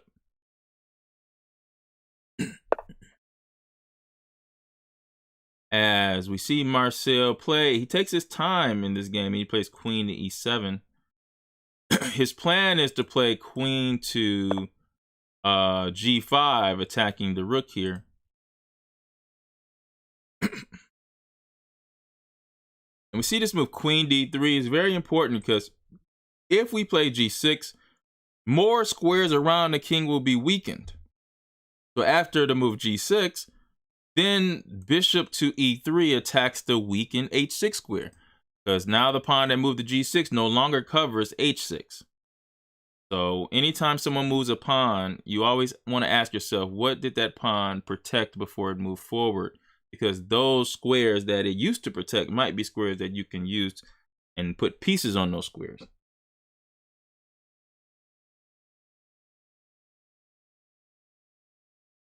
All right, we're going to come back to this game. It's a really good game here. Cyrus B versus DDoS. And what do we have? We have a rook, knight, and two pawns. So I'm sorry, we have a rook and two pawns versus a bishop. That's the difference in material. So white is up in material. Rook and two pawns versus a bishop. So white is winning here, and that's DDoS. But I will say black does have, the pawn here in this Cyrus's move, he's trying to figure out what he should do. Is knight is being attacked here. So after king to e, king takes e6, then there will be a rook to c7. But these knights are strange. animals here. They hop and sometimes you fall for forks. So I wouldn't put it past what happened. Oh wow! So after rook, that was a great move by DDoS because he took the knight knowing that he had this fork, and now it's going to be a knight and a pawn. He's up a knight and a pawn, so this should be DDoS's game here. All right, full happy season against 10th Teeth. He's played in a Implodian Presents tournament before.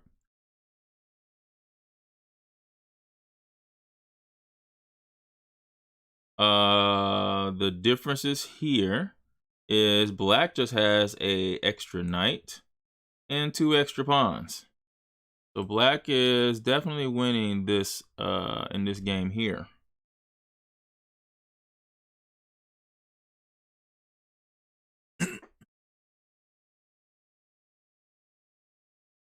And all black wants to do is what he's doing now is he wants to try to trade in this position. Trade. Look at the queen to a1 check. Looks like he can play queen a1 check, and of course if queen to c1 he's going to trade queens. But he could play bishop to c1. But then that's the uncomfortable position to be in where the bishop is pinned to the king. But black is better in this game, up a piece. Here he plays h6. The knight goes back to f3 here. Maybe you want to go queen a1 check now. Instead he goes queen to d6. Like he's looking to go knight to e5. And maybe trading bishop for knight. So 10th Teeth is doing a good job of trying to force trades because he's up a piece. So good job. We'll go to another game. Let's go back to our top game, which was Swayam versus Alexander Vologov. And what's happening here? Looks like Vologov is currently, he's up a rook and 2 bishops. So Vologov has a big advantage in material here. And he's looking to play the move h4, so Swayam has his work cut out here. Maybe Swayam should swing the rook or the knight to the center of the board here with knight d5. Or he could have dodged the move h4 by king f2. Maybe even king f2 was possible. Now he goes knight to b3. Now he should play knight to d5 here, where the rook is attacking the knight here. So maybe he plays that, uncovers the attack on the knight.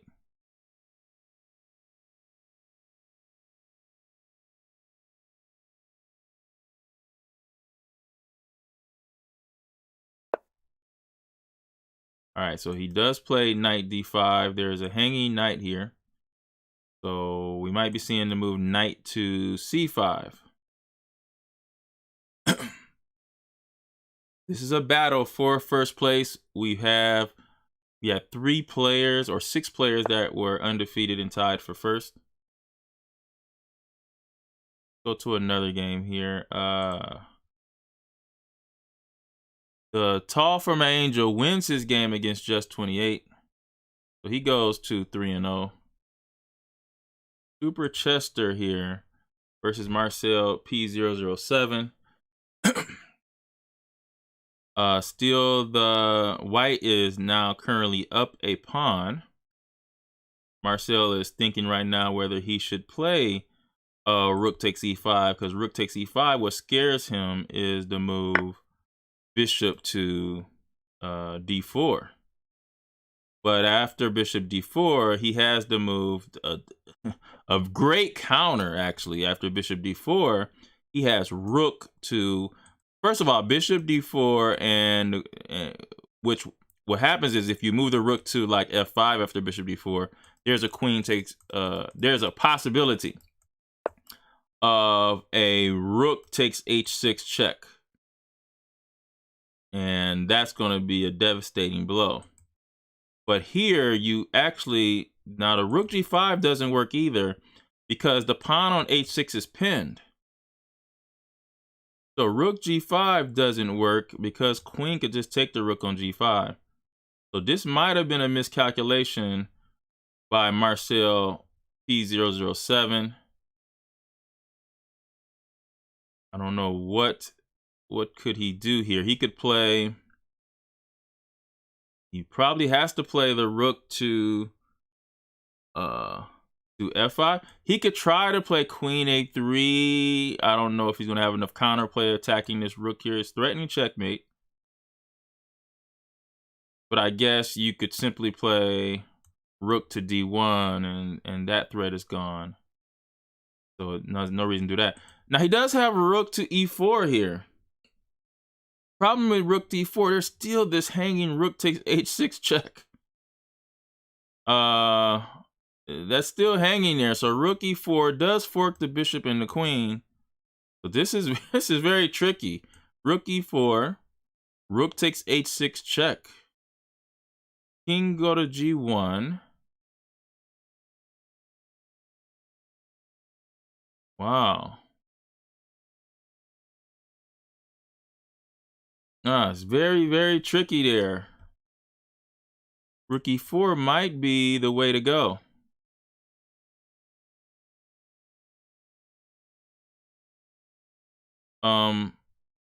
Maybe if he goes queen to, so rook h6 check, king g1.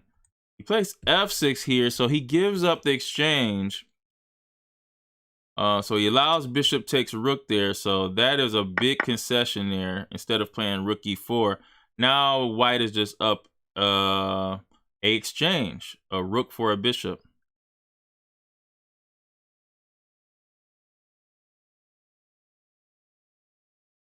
And then also there's some big weaknesses on the e file with e5 and e6. So white is definitely winning this game, especially look at the big time difference too. As he plays rook e1, he's not greedy, he doesn't take the e6 pawn, he's just gonna work on these pawns.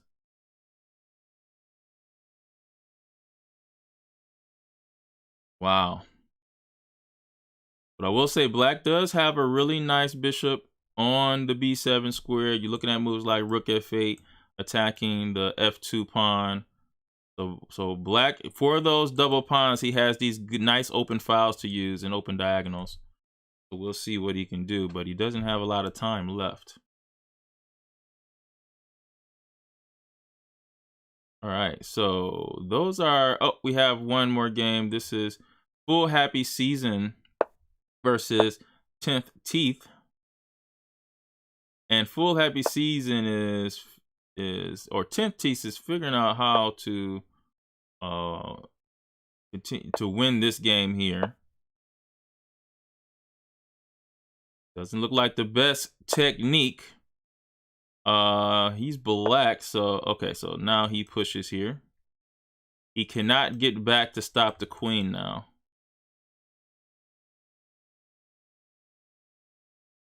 And so he does resign there. And so 10th Teeth goes on to win his game. We're back to Marcel P007 versus Super Chester.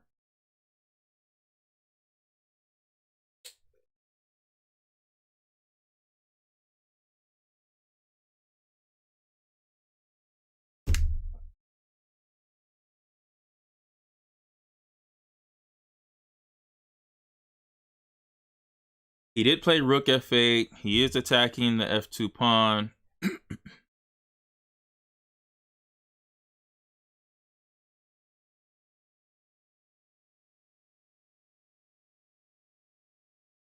Now it is, you know, it's important not to blunder and play something like rook to f3 because the bishop takes f3, giving the exchange back.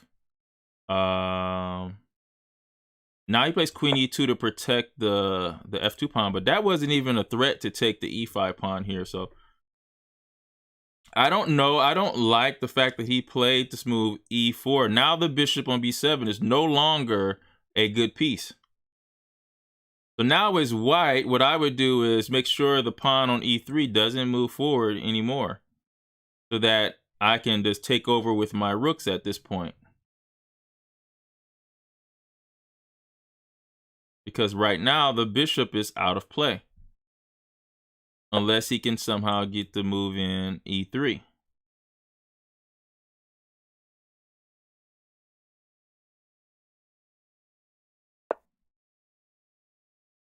And look, and what black is doing, Marcel is trying to take away some of the key squares from the rook as well.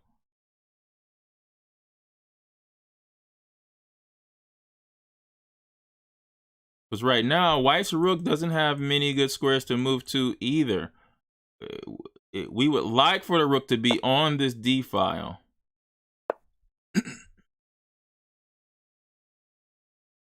That was a quick move by Marcel. Even though he has 24 seconds, he still should not move quickly. You know, not in those seconds. I know he wanted to get more time. There's a rook d7 threat. We can simply play rook f7, covering that. So he moves his king up here to g6, and he allows the rook to go to the 7th rank, which that I believe is a big mistake. h4 is played here, taking advantage of the king being in the center of the board, and now white is looking to open up the center of the board, as we see bishop to c6, which stops the rook from going to d7. But then you now have the move rook to. Okay, so there is, now that I'm looking, there is a check on a1. So rook to d6. Maybe he was scared of the check on a1 there.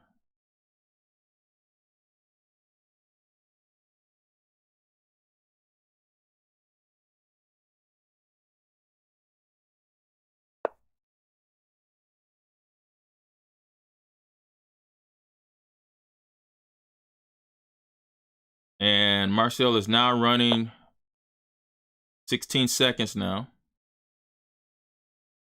This is Super Chester versus Marcel. It's a battle.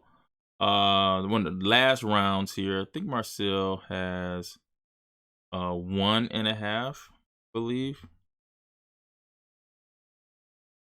And Super Chester is one of the highest rated kids in this tournament, but he lost in an upset in the first round. There's rook d6, attacking the unprotected bishop here. And right behind the bishop is this b6 pawn. And it's just too hard for Marcel to make accurate moves with just 13 seconds. So that b6 pawn is going to go away here. And then at that point, there was going to be a pass c pawn. So instead, he goes queen takes e6 first, takes that check. Maybe he should look at the move rook to h3, where you're threatening to go back rank. He also has queen to, this might not work though. Queen to a8, it does threaten queen to h1, but instead he plays rook to f3, attacking the queen, queen a1 check, and uh-oh. Gotta watch it here. After queen a1 check, king to h2. And then to move rook to e7, he avoids the trade.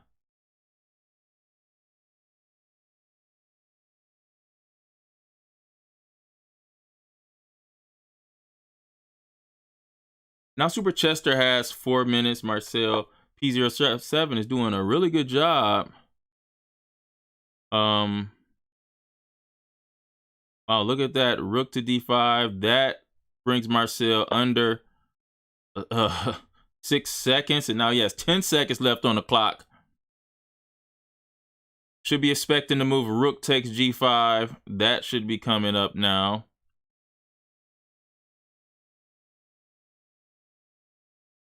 His move would have probably should have been queen to g5, so he can protect g5 with that. He blocks with his rook here. And this is going to be a rook, queen and king versus queen, bishop game.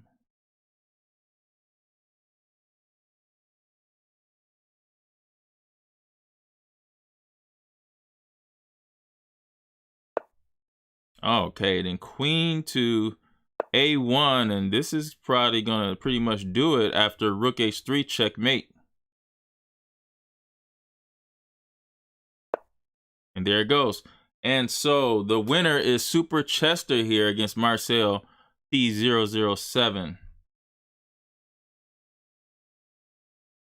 And that's the end of our round, guys. So we have 14 minutes until round number 4. Round number 4. And our leaders, undefeated is Tall for My Angel, CPR Chess, and Alexander Vologov are the leaders here. And then coming in right up behind them, they're the undefeated kids. Right behind them, number 4 is Swayam. Then number 5, Detroit Core, Blue EP Chess, Fire Tactics 058, A Hill 2020-21, Just 28. Super Chester also has 2 points. And then Leon 1357 has 2 points. And then we have the 1.5 with Marcel P07, Miles Muffin, SME 7 in, SME 8 in, and behind them we have Johnny Stick, Strange Bolt, Ewok 314, DDoS 09, 10th Teeth, and Snoodo, Gogo Stello, Big Yak the Great, Cyrus 2010B, Full Happy Season, and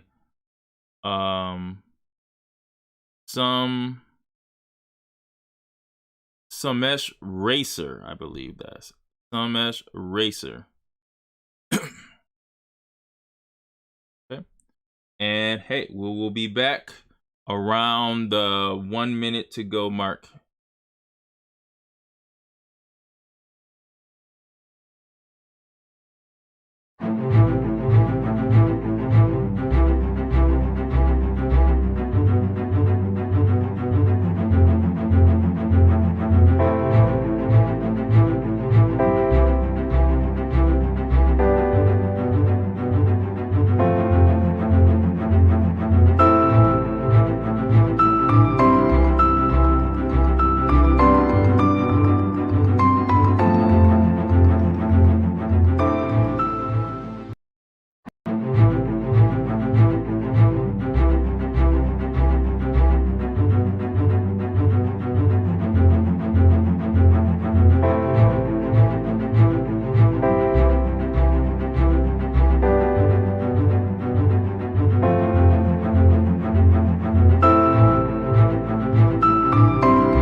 I'm sorry. Welcome back, everyone. We are back.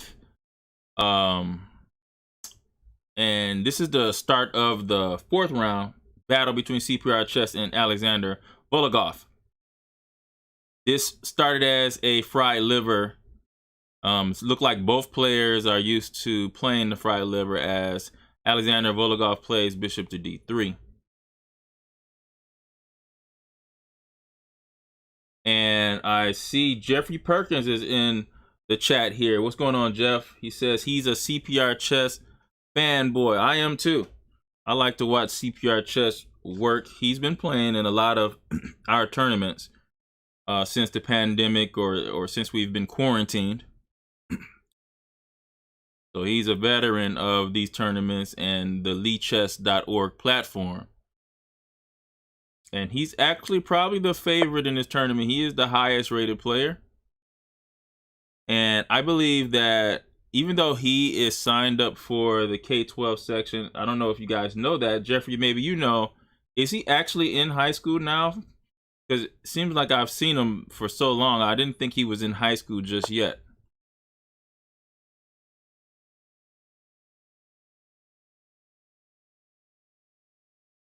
But CPR Chess is the former Michigan K5 state champion.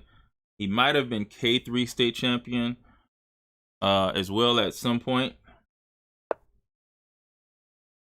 Maybe not K3, but definitely I think he won K5 state championship individually. All right, that's right, Jeff. Yes, 8th grade. That's what I thought. But now he will be going into the high school, you know, during the next school year. Good.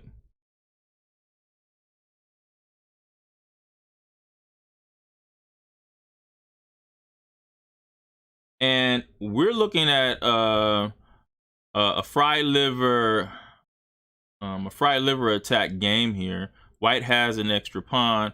Before that extra pawn, black has a bit of development and should have more active pieces.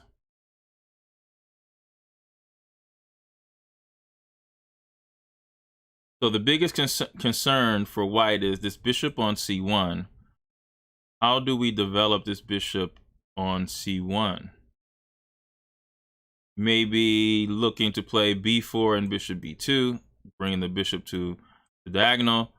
But the knight and this bishop that's in front of these pawns make it very awkward for white. As we see CPR Chess play knight d6, where he's covering the f5 square and the e4 square with the knight here. He still hasn't decided where he's going to develop the bishop. Maybe that's another reason why the knight is there, so the bishop can go to f5 or even the knight to f5. I would expect to move b4 and bishop b2 here, just so we can get our last minor piece developed.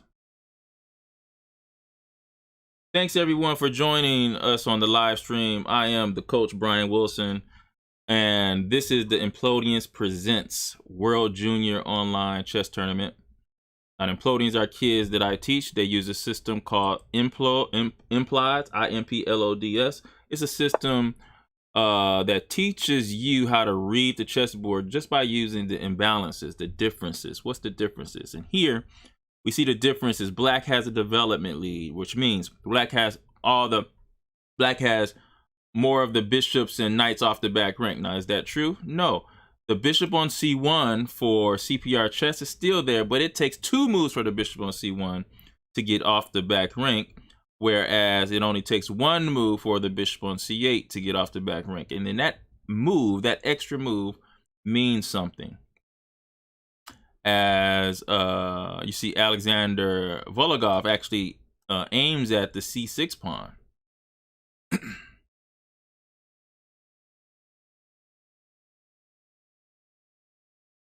I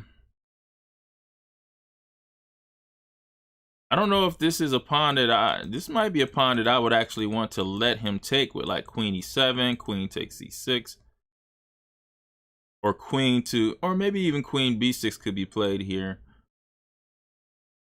But the biggest imbalance here is white has an extra pawn, but is down in development. Down in development.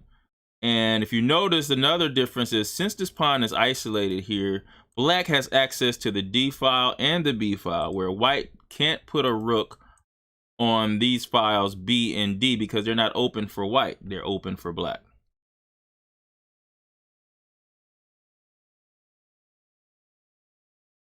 As CPR chess is taking his time to think here.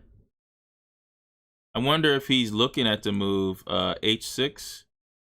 No, but then white would go knight E4, and in more trades that come off the board, the worse it's going to be for black. So this queen F3 move is giving CPR chess a problem. But he wants to figure out a way to keep the pieces on the board, and he sees that knight to E4 would fork the bishop and the knight, which forces some sort of a trade. So Alexander Vologov, who still has a development issue, is doing a pretty decent job at this point here. Now he's coming up on a 3-minute advantage. This is the type of game between these two players that whoever takes the most time and care through this position, as CPR chess plays queen C7, protecting C6 pawn. Whoever takes the most time and care in a game like this is probably going to have the advantage. Now Vologov has to think about developing the bishop. You get a tempo with B4 and bishop to B7, so you might, it's not guaranteed that you're going to have the move B4 attacking the bishop later in the future. I would definitely take that now with B4 and bishop B7, and that will give white full development plus the extra pawn. Now, I must say, still, the bishop on D3 and the knight on C3 that are in front of the pawns on D2 and C2 are not the best placed pieces. But when you have a pawn is a pawn. So here, Alexander Vologov blunders here. Oh, no. Bishop takes... oh, no. Oh, I feel bad for the young man. Oh, man. He goes queen H3, doesn't realize the bishop was on C8, and he loses his queen there. And a big blunder, and he resigns. Wow. How unfortunate. Let's go to another game.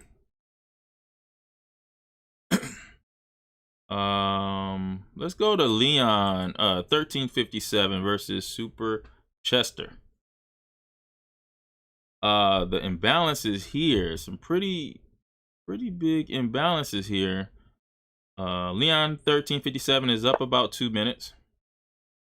There is a knight, bishop, and a rook versus 2 knights and a rook. 6 pawns versus 5 pawns, so black has an extra pawn. But it looks like Leon is trying to work on that now, and he has to watch it here. He has to watch it because after pawn takes and then rook takes, how do you get back to stop the pawn on C2? With that pawn, not queen. C2, and how do you get back? You can't go rook C7 or knight takes C7. That was a big blunder by Leon 1357. And again, what happened is Leon in that move made the move so quickly that he didn't really think about what would happen after.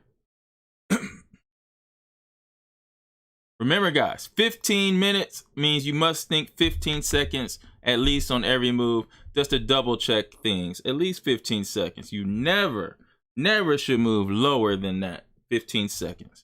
Ever. If it's a 30-minute game, you should be thinking for 30 minutes. For 30 seconds. If it's an hour game, you should be thinking for a minute, a move at least, as Leon just allows the queen. And so Super Chester should go on to win this game.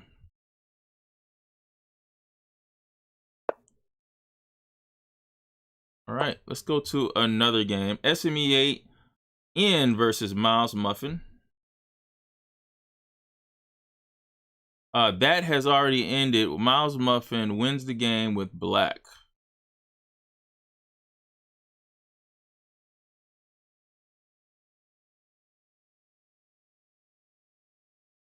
A little update here to make sure that we have 4 games going on here.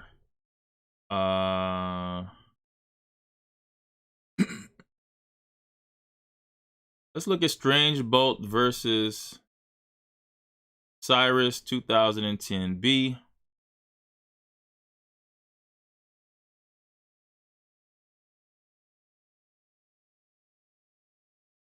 And Cyrus has 2 bishops versus a queen. So Strange Bolt is winning this game. Queen versus 2 bishops. Cyrus did go bishop takes f6, so the king has to move to the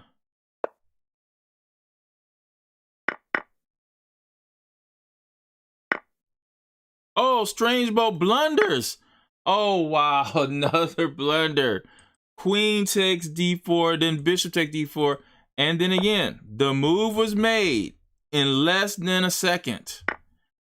Strange Bolt had 13 minutes left and made a quick move. Oh my goodness. And now it's 2 bishops on the board, plus 2 or a extra pawn as well. Oh, what a big blunder. All right. Blue, EP chess versus just 28. Bishop, knight, and rook versus knight, knight, and rook. 4 pawns versus 2 pawns. So white, blue, EP chess is up 2 pawns. Just gave back a pawn here. Where rook takes c3 check.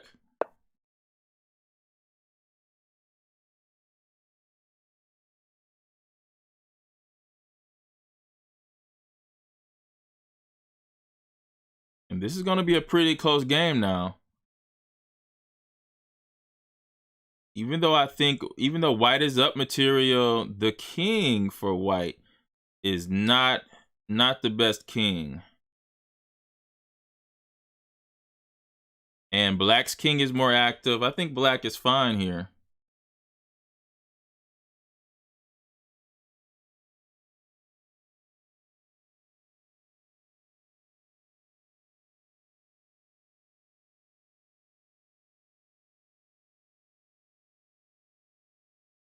I'm wondering if he could move as he checks on d3 with the knight on d3. I was wondering if he could go king f4 and then king g3. As we get those trades here, now the knight on d2 is being threatened.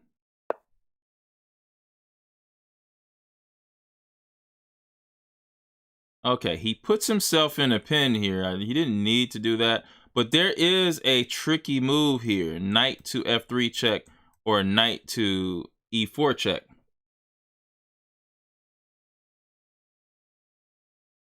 But maybe it's good for us to play the move king f4. Or even king h. No. Can't play king h4 because of knight check. You don't want to get hit with this discovery because you're going to lose your rook. And it happened. He went knight to g3. He didn't look at knight f3 check. And now you're probably going to have to take this knight here, just so you get something for the piece. So it's a rook for a knight.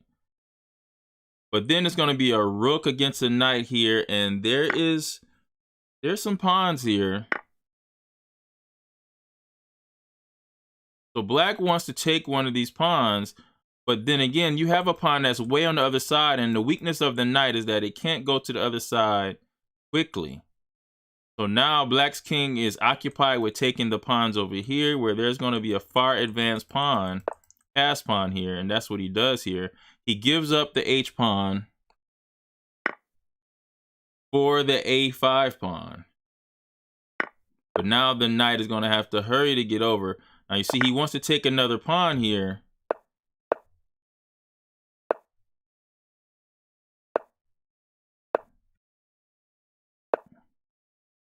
Wow. He makes it to the b5 square. Now this might wind up being a draw if this knight can sacrifice itself for the pawn, which is going to be hard. And he got hit now. Definitely is doesn't look like it's going to happen now. And then here comes the check. Oh, he could have checked there. He could have checked there.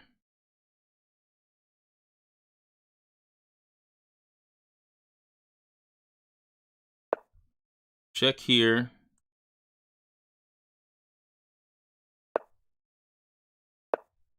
Oh, and oh, he could have went up here and took the pawn, and that would have been a draw. If he went to king g3, he would have been able to take that pawn there, but he goes to the back rank. This is still going to be very interesting.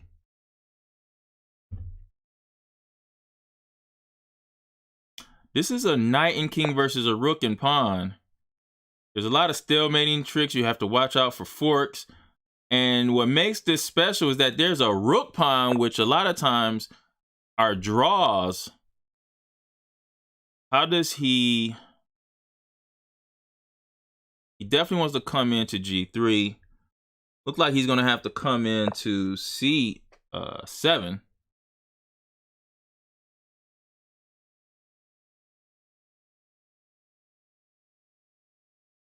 But I do think this is winning for white. But this is not easy. You have to have the right technique here.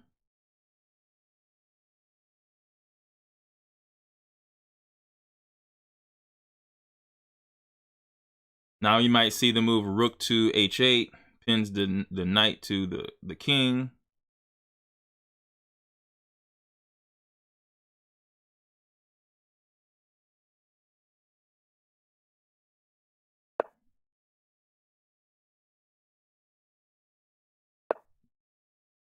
Okay, knight a7 makes sense.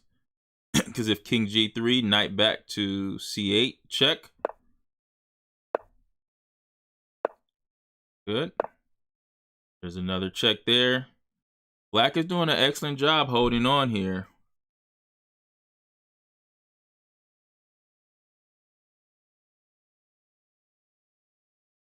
Really good job. We'll come back to this game. Very interesting game. How many games do we have left here? This seems like a quick round. And again, guys, once the last game is done, there will be 15 minutes in between rounds. Right after the last round is done, there's 15 minutes. Of course, if you're finish your games, you are free to leave, as long as you're just back before then. If the game starts and you're not there, the time will click off. I think if you take more than 1 minute of not moving, then it will give an automatic win to your opponent. So you have to watch that. And that will be a forfeit win for you as far as your rating for the United States Chess Federation is concerned. All right, we have one game going on.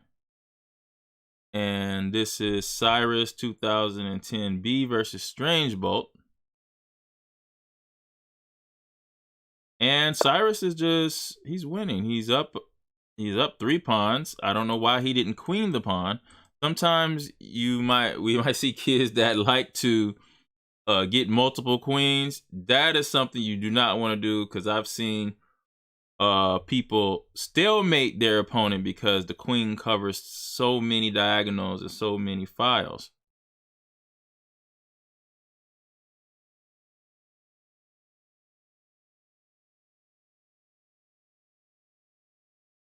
And Strange Bolt, this is just a win for Strange Bolt.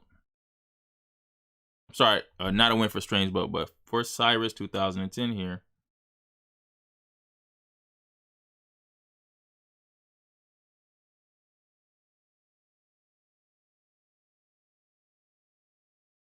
And I think this is our last game. No, we have one more game. Oh, we still have our... Okay, so what? Whoa. Okay, what happened here? So this is the game we were just looking at here. King b6, check here. Knight a7, check here. Oh, and what he did there, he could have repeated, but instead he didn't do that. He could have just went back to the same square, knight c8. The white king could not go to b5, and because there's to be another check, repeating the same position. If you repeat that position 3 times, it's threefold repetition. So he could have went back to c8. And of course, if you push, then we'll take here, and this should still be a draw. And there's a check here. You move over. Still going to be a very hard process to try to win this game. Even though the king is in the corner, you got to be careful. But once he goes here, now what you did here is you now allow the king to get opposition in front of your king, and then a simple rook h8, game is over. So once he played knight h7, boom, that knight was taken, and the game is over. So.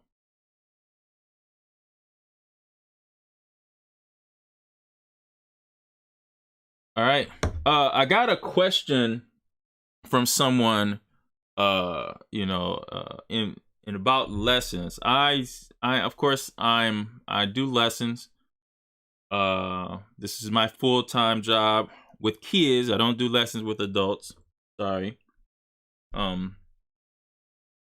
Here I live in Michigan, but I teach all over the country. The system that was developed while I was teaching my 3-year-old son, who became one of the top 100 players in the nation, all through his primary school or elementary school time. Even in middle school, he was still one of the top 100 players, and through high school too, but kind of trailed off a little bit in high school, but definitely was one of the top players in elementary, using a simple system: read and play.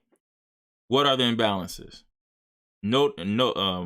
When you see those imbalances, then you have to know the rules according to each imbalances. And what I teach is the rules for each imbalance. What do you do when there's a backwards pawn? What do you do when there's a pass pawn? What do you do when you have a development lead? What do you do if you own the isolated pawn? What do you do if you're going against the isolated pawn? What's the space advantage? What is the plan when you have one?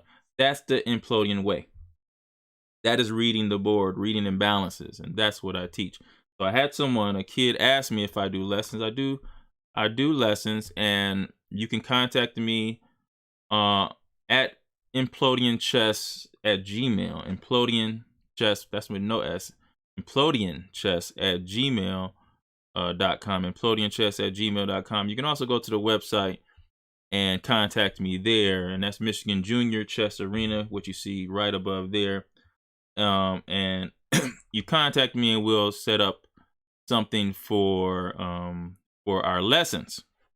Even though it doesn't advertise lessons on the website, you can contact me, and I do lessons. That's what I do professionally. I've never advertised for the lessons in my life. Most of my lessons come from word of mouth. So, and that's the way I like it. But since I'm able to sit down with more kids from places that don't live, but from, the kids that live in places that I can't actually travel to, then of course now I'm willing to take more lessons than I did in the past. So hopefully that answers your question. All right. We're supposed to be done, but there is one more game here. There is a queen, and looks like checkmate is coming here. Cyrus 2010B. And good thing is he knows how to checkmate with the queen, even though he missed checkmate here. But he finds it, queen h3 checkmate. And now that's the end of the 4th round. Let's look at the leaders. So refresh this. All right, CPR Chess is leading the tournament. Like I said before, CPR Chess, his USCF rating is the highest in the tournament at 13, about 1380. We're talking about online quick rating, okay? And Super Chester also has a 1300 rating too. So those are the two highest in the tournament. So we see CPR Chess undefeated, and Tall Foam Angel. Now I got your name. Tall Foamy Angel. Tall Foamy Angel is undefeated here. An excellent performance by Tall Foamy Angel, actually.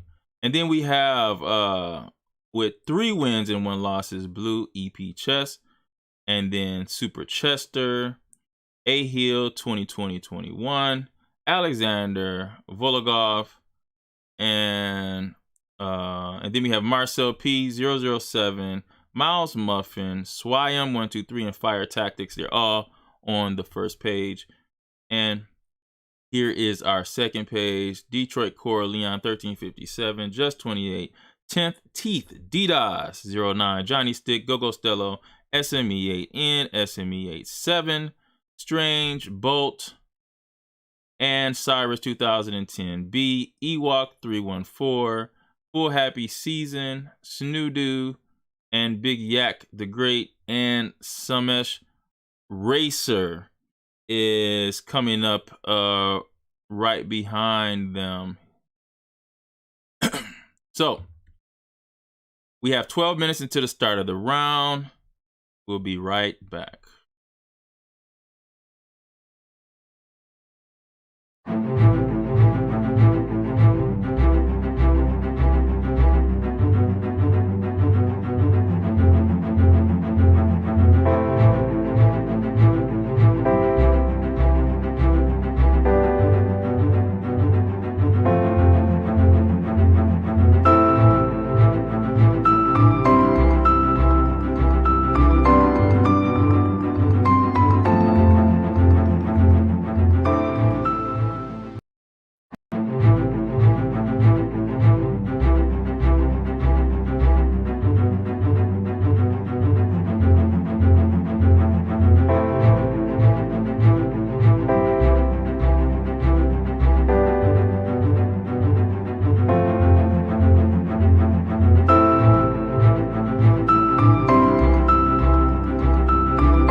Sorry, guys.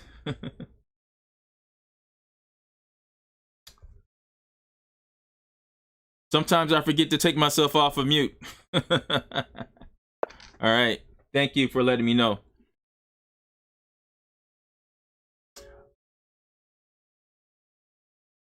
All right. Welcome back to the World Junior Online Tournament presented by Implodians.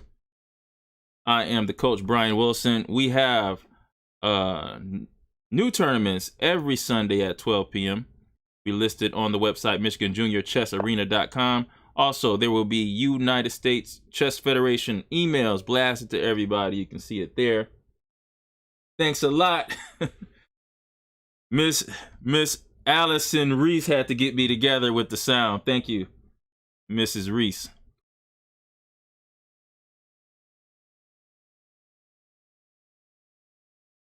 You're welcome, Mrs. Reese. We're looking at the CPR chess, which is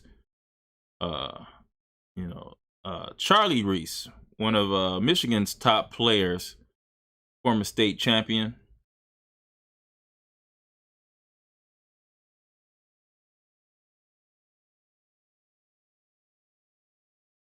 And right now we see that the knight on c6 is pinned. So CPR chess takes the knight on c6 and gives up the bishop here. But I will say this, there's going to be some really nice bishops in the game here for black. So I think black has handled this position pretty well, considering, I don't think that Tall Foamy Angel was experienced in this opening, but despite the lack of experience, he's handled this position pretty well. Now, the one thing that he's going to have to do, as he takes with the queen, hoping for a queen trade here, and CPR chess actually trades queen, was I don't know if I agree with that. Now, I know he did that, because of knight to b5, which threatens knight c7, and knight takes d6. So he got knight takes d6. He moves knight d5, but what about the move c4? If c4 is played, maybe he's going to respond with the move bishop to a6. Maybe that's how that's going to go. Bishop a6 or bishop c6 here. He does. He plays bishop a6. So Tall Foamy Angel is doing pretty well.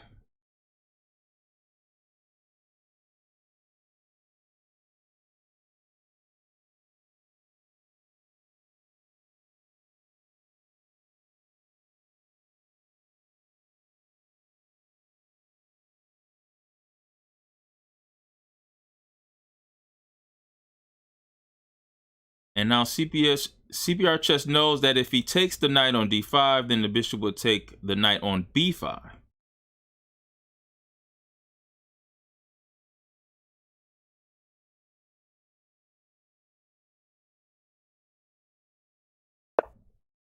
CPR chess castles here. So he has his aim. He's going to be aiming at the f7 pawn after knight to g5. We also have a rook check here. So Tall Foamy Angel is trying to hurry up and get out of the center of the board.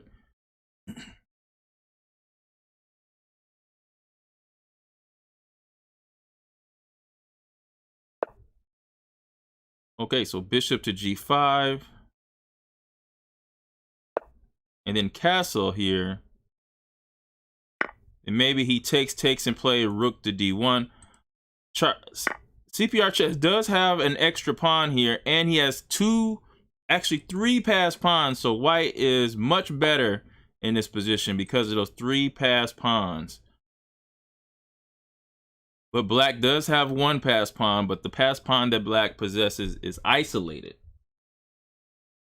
And the isolated pawn has to be protected by pieces instead of other pawns. And that's the problem, because my pieces have better things to do than to protect the pawn.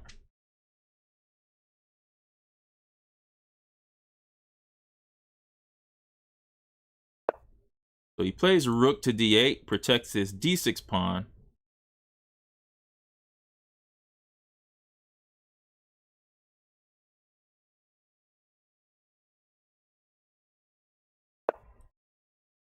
And CPR Chess plays the move g4. The main reason for this move is to stop the knight from going to f5.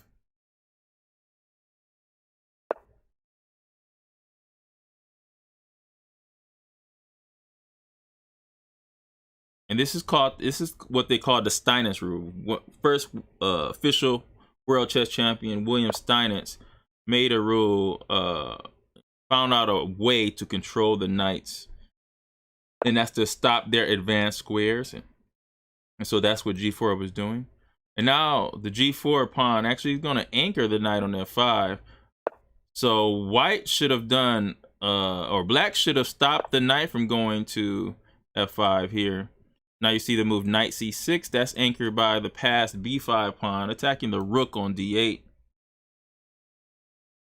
So maybe we can expect a move like rook e8. Instead, he plays rook to d7, being conscious that he wants to keep this pawn on d6.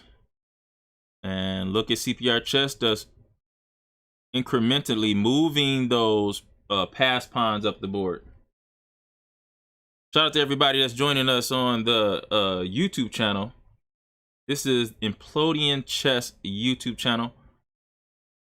And this is the World Junior Online. Make sure you guys like the video and subscribe to the channel, because there's a lot of content in this channel. All I do is analysis of games and interviews for the children.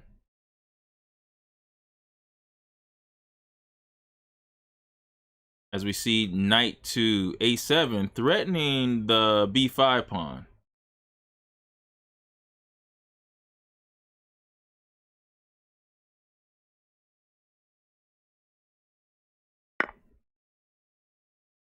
Okay, so he does trade those pieces off there. And black has to watch out for back rank problems, because the king, there's no luft. So what a luft is when you move one pawn up so the king has an escape route in case things get bad on the back rank, which is the 8th rank. Now here already white is winning because 2 pawns on the 6th rank beat a rook. Remember that, guys. 2 pawns on the 6th rank with no help from the king will beat a rook, as long as your opponent's king is not close enough to defend and help the rook defend. So already this is bad. Now I'm expecting the move b7, and you might have to sacrifice the rook for the pawns now. But even if you sacrifice a rook for 2 pawns, you have another passed pawn that's right behind them. So this is not good for tall, foamy angel. All right, let's go to another game.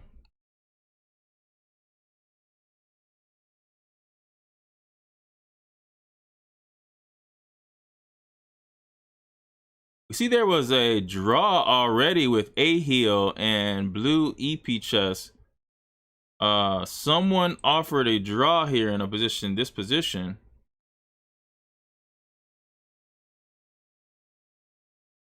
Someone offered a draw, and so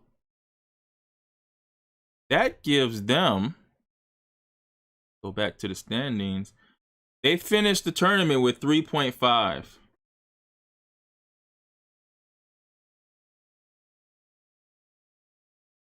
.5 is the finish for them. So that puts them out of the range of first place. Tall Foamy Angel has 4, CPR Chess has 4. It's possible that Super Chester could catch CPR Chess or Tall Foamy Angel. But whoever wins with CPR, it looks like CPR Chess is winning this game too.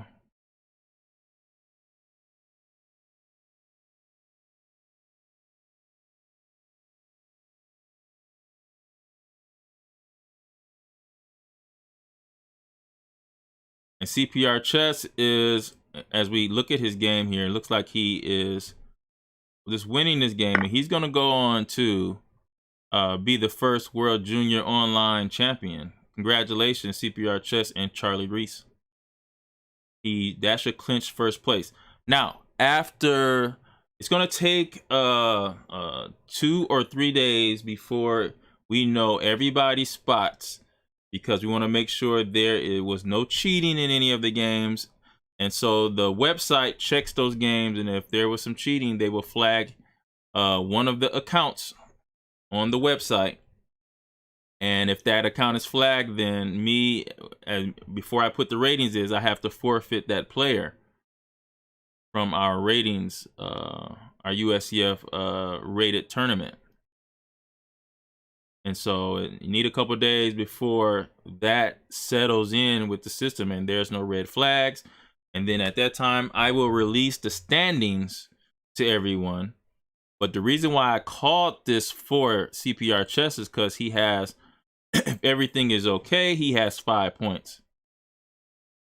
And since he has 5 points, that means he is undefeated and he has won the World Junior Online Tournament.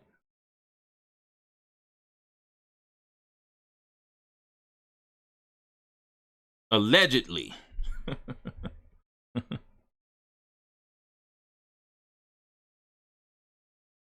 All right. Let's go to some more games. Let's see the game. Alexander Vologov, who had the big blunder the last round against Super Chester.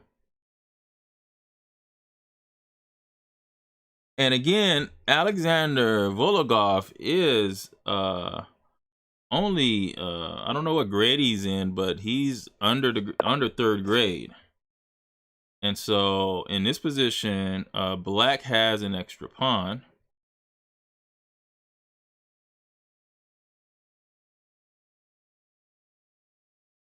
And black is really attacking white's king here.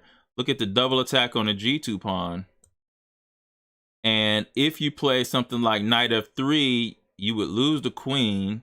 The queen takes b4 because the knight is pinned. So instead he plays the move g4.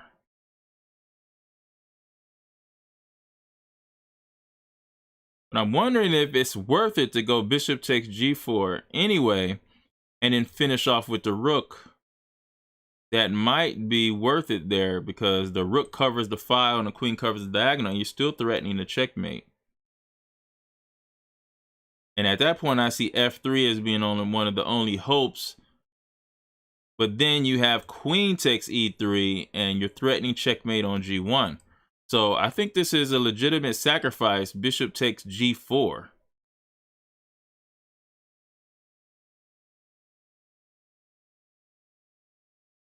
And that's probably what he's looking at right now. We'll come back to this game. This game is going to be pretty close.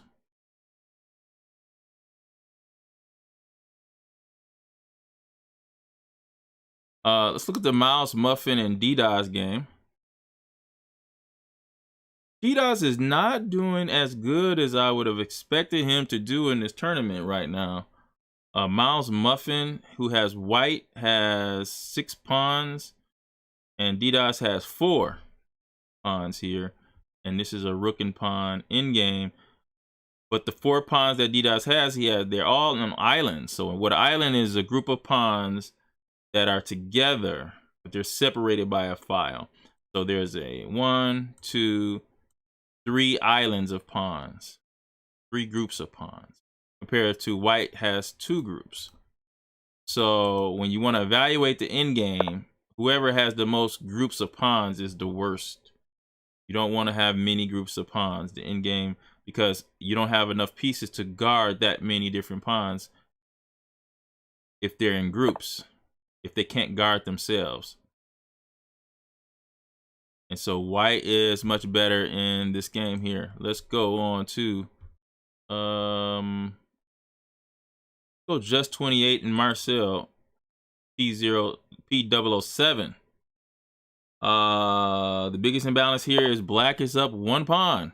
Marcel P007 has been in a lot of endgames, up a pawn and down a pawn, mostly up a pawn. So he must have a love for endgames. Played a lot of them. As we see queen d3 by just 28. The move g6 is played. I wonder if he's going to try to go for a trade. I don't think white should do that. He has the weaker king as well.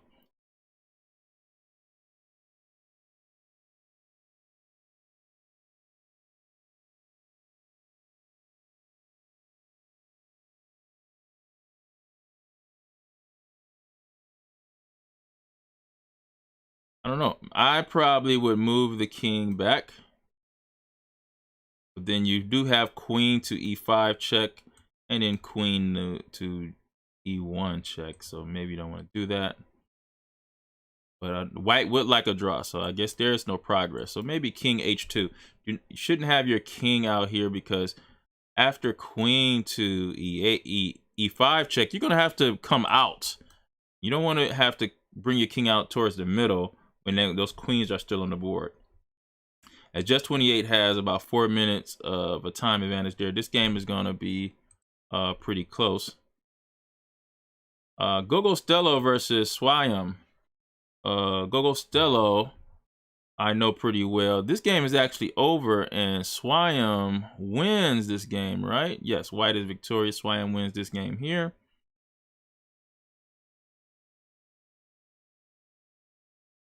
And let's update this here. I know that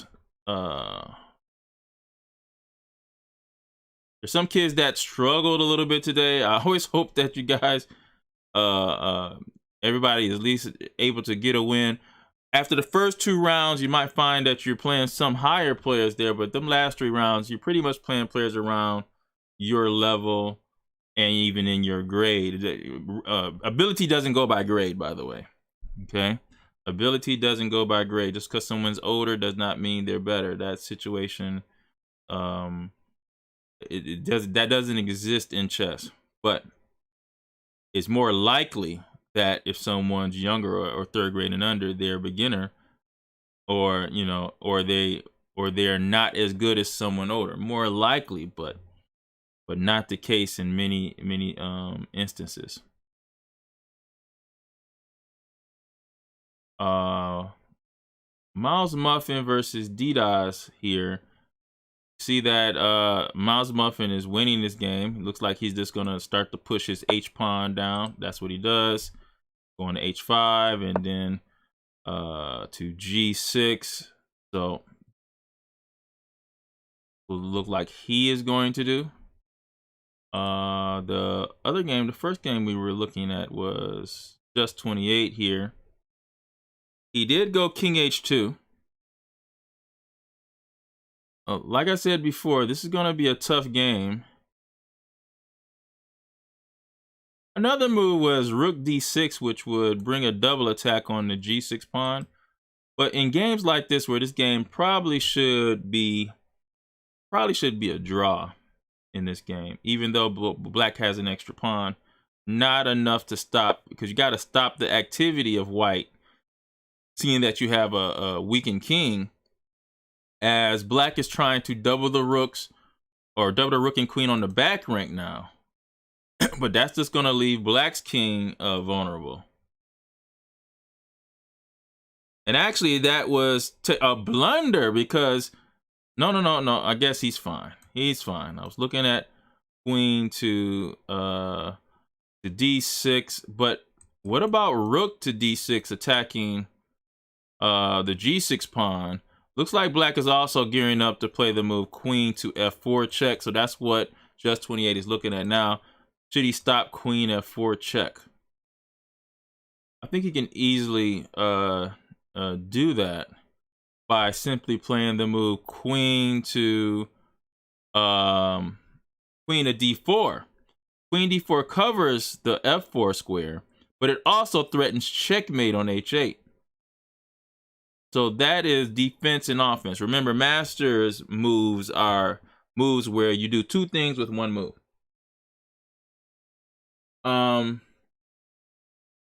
Oh man, I hear you, Dodge. You say you mouse slipped your first game against. Oh, okay, tall foamy angel. I know. Hey, I don't know if it's Drawn or Drew, or Mrs. Dodge is watching. Whoever gave me this comment. Looks like Mrs. Dodge. If you mouse slip, remember, do the point and click. The point and click method is the best method to prevent mouse slips, or instead of the drag and drop. Because I had a big mouse slip when I played in the World Open. And this was because online this year, and it was one of the greatest moves I've ever made before my mouse slip. And I didn't capture the queen back, so I learned the hard way. All right, Drawn. Okay, I learned the hard way, Drawn, about mouse slips. So, yeah, try to do the drag and drop when you're playing games that are long, like 15 minutes, like the games we're playing. Drag and drop is okay. And then if you just need to move very, very fast at the end, because remember, we have 5-second increments, so you should have enough time. But if you got to move very fast at the end, then I guess you have to do drag and drop. But the point and click method prevents you from doing any mouse slips. So sorry that happened to you. And if it does happen, there's nothing we could do as tournament directors. That's just how it is. It's almost like a touch move thing when it comes to computer chess. As we see the move Queen D4 was played, and then Rook G7 was played, preventing the checkmate on the back rank. Now, I still would like to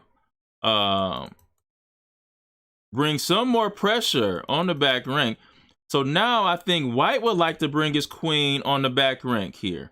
So imagine queen on F8, but we want to continue to have the F4 pawn or square covered, so there is no counterplay that we are allowing from black. So we go to the square queen to D6 here. He goes for the trade here, and he didn't have to do that. I think he could have tried to actually win the game because of the weakness of the back rank, and without any risk.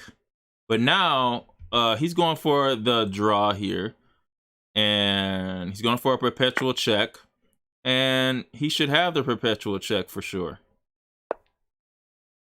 So we're going to see queen E1 check. Yeah, queen E8 check, queen E7 check, and this should be a draw. So good job for White saving himself, being down a pawn there, and coming out with the draw. Excellent job by Just 28 there, saving the game. That's the key, guys.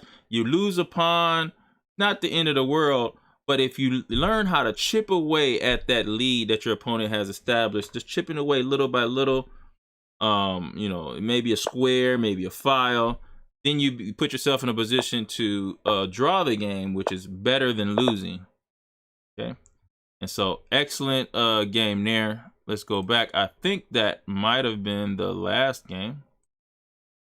No, there's one more game going on. This is DDoS versus Miles Muffin. And we see a position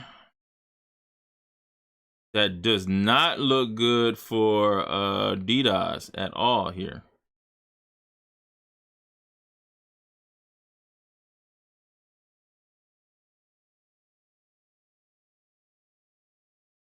And there you go. DDoS resigns. Miles Muffin wins that game.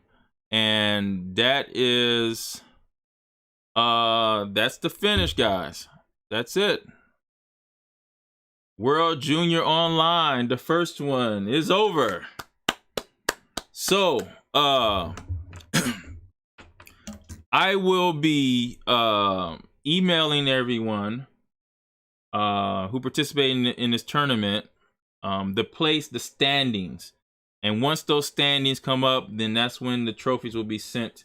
I'm going to request that your address so I can send the trophies to your home, and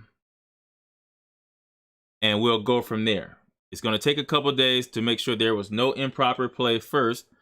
And then I'm going to rate the tournament as well. Soon as there's no improper play. And once that happens, I can rate the tournament. And then that's how we will. And then from there, the standings will come out in an email. I'm also going to post the standings on MichiganJuniorChessArena.com. MichiganJuniorChessArena.com, as you see in the ticker right above. And but if everything stands how it is, CPR Chess went undefeated and is the first World Junior Online champion. And then we see a tie here, even though the tiebreaks go to Tall Foamy Angel. That's on Lead Chess tiebreak, so that's not a guaranteed thing that's going to be the case in the real life. Just let you guys know that's the Lead Chess tiebreaks. USCF is going to use different tiebreaks probably, but we see Tall Foamy Angel and Super Chess Star both with 4 points, and then Blue EP Chess and A Hill 2021. They have 3.5, as well as Mouse Muffin. Marcel P007 coming in with 3. Alexander Vologov 3. Swayam 3. Leon 3. Lot at 3. Johnny Stick has 3. Just 28. SME 8 has 2.5. Fire Tactics has 2. Detroit Core 10th Teeth has 2. D-Dot, Strange Bolt, Gogo Stello, Full Happy Season all have 2. And Ewok 314, Snoodo has 2, and then SME7 Ian has 1.5. Cyrus, and then Big Yak, and then Somesh Racer. I think this was his first tournament, and he struggled in this first tournament, but Somesh Racer, and I know you missed, you were absent one round, but Somesh Racer, make sure that you do as much of your chess kit as possible in your puzzles. My first tournament, I lost every game. My second tournament, I lost every game too. So it's all about taking that and getting better. So that concludes our tournament. If you guys have any questions about anything, you can contact me at the email that was sent to you. I don't want to broadcast my email or my phone number, but that information was sent to you, so feel free to contact me. Like I said, it is going to take a couple of days before the check of improper play comes through, and then the standings will be posted on the website, MichiganJuniorChessArena.com. MichiganJuniorChessArena.com. That will be posted. And other than that, it's been a pleasure to have you. Thanks everybody for playing. We have another one on this coming Sunday, the 20th, and then another one on the 27th. And I will see you there.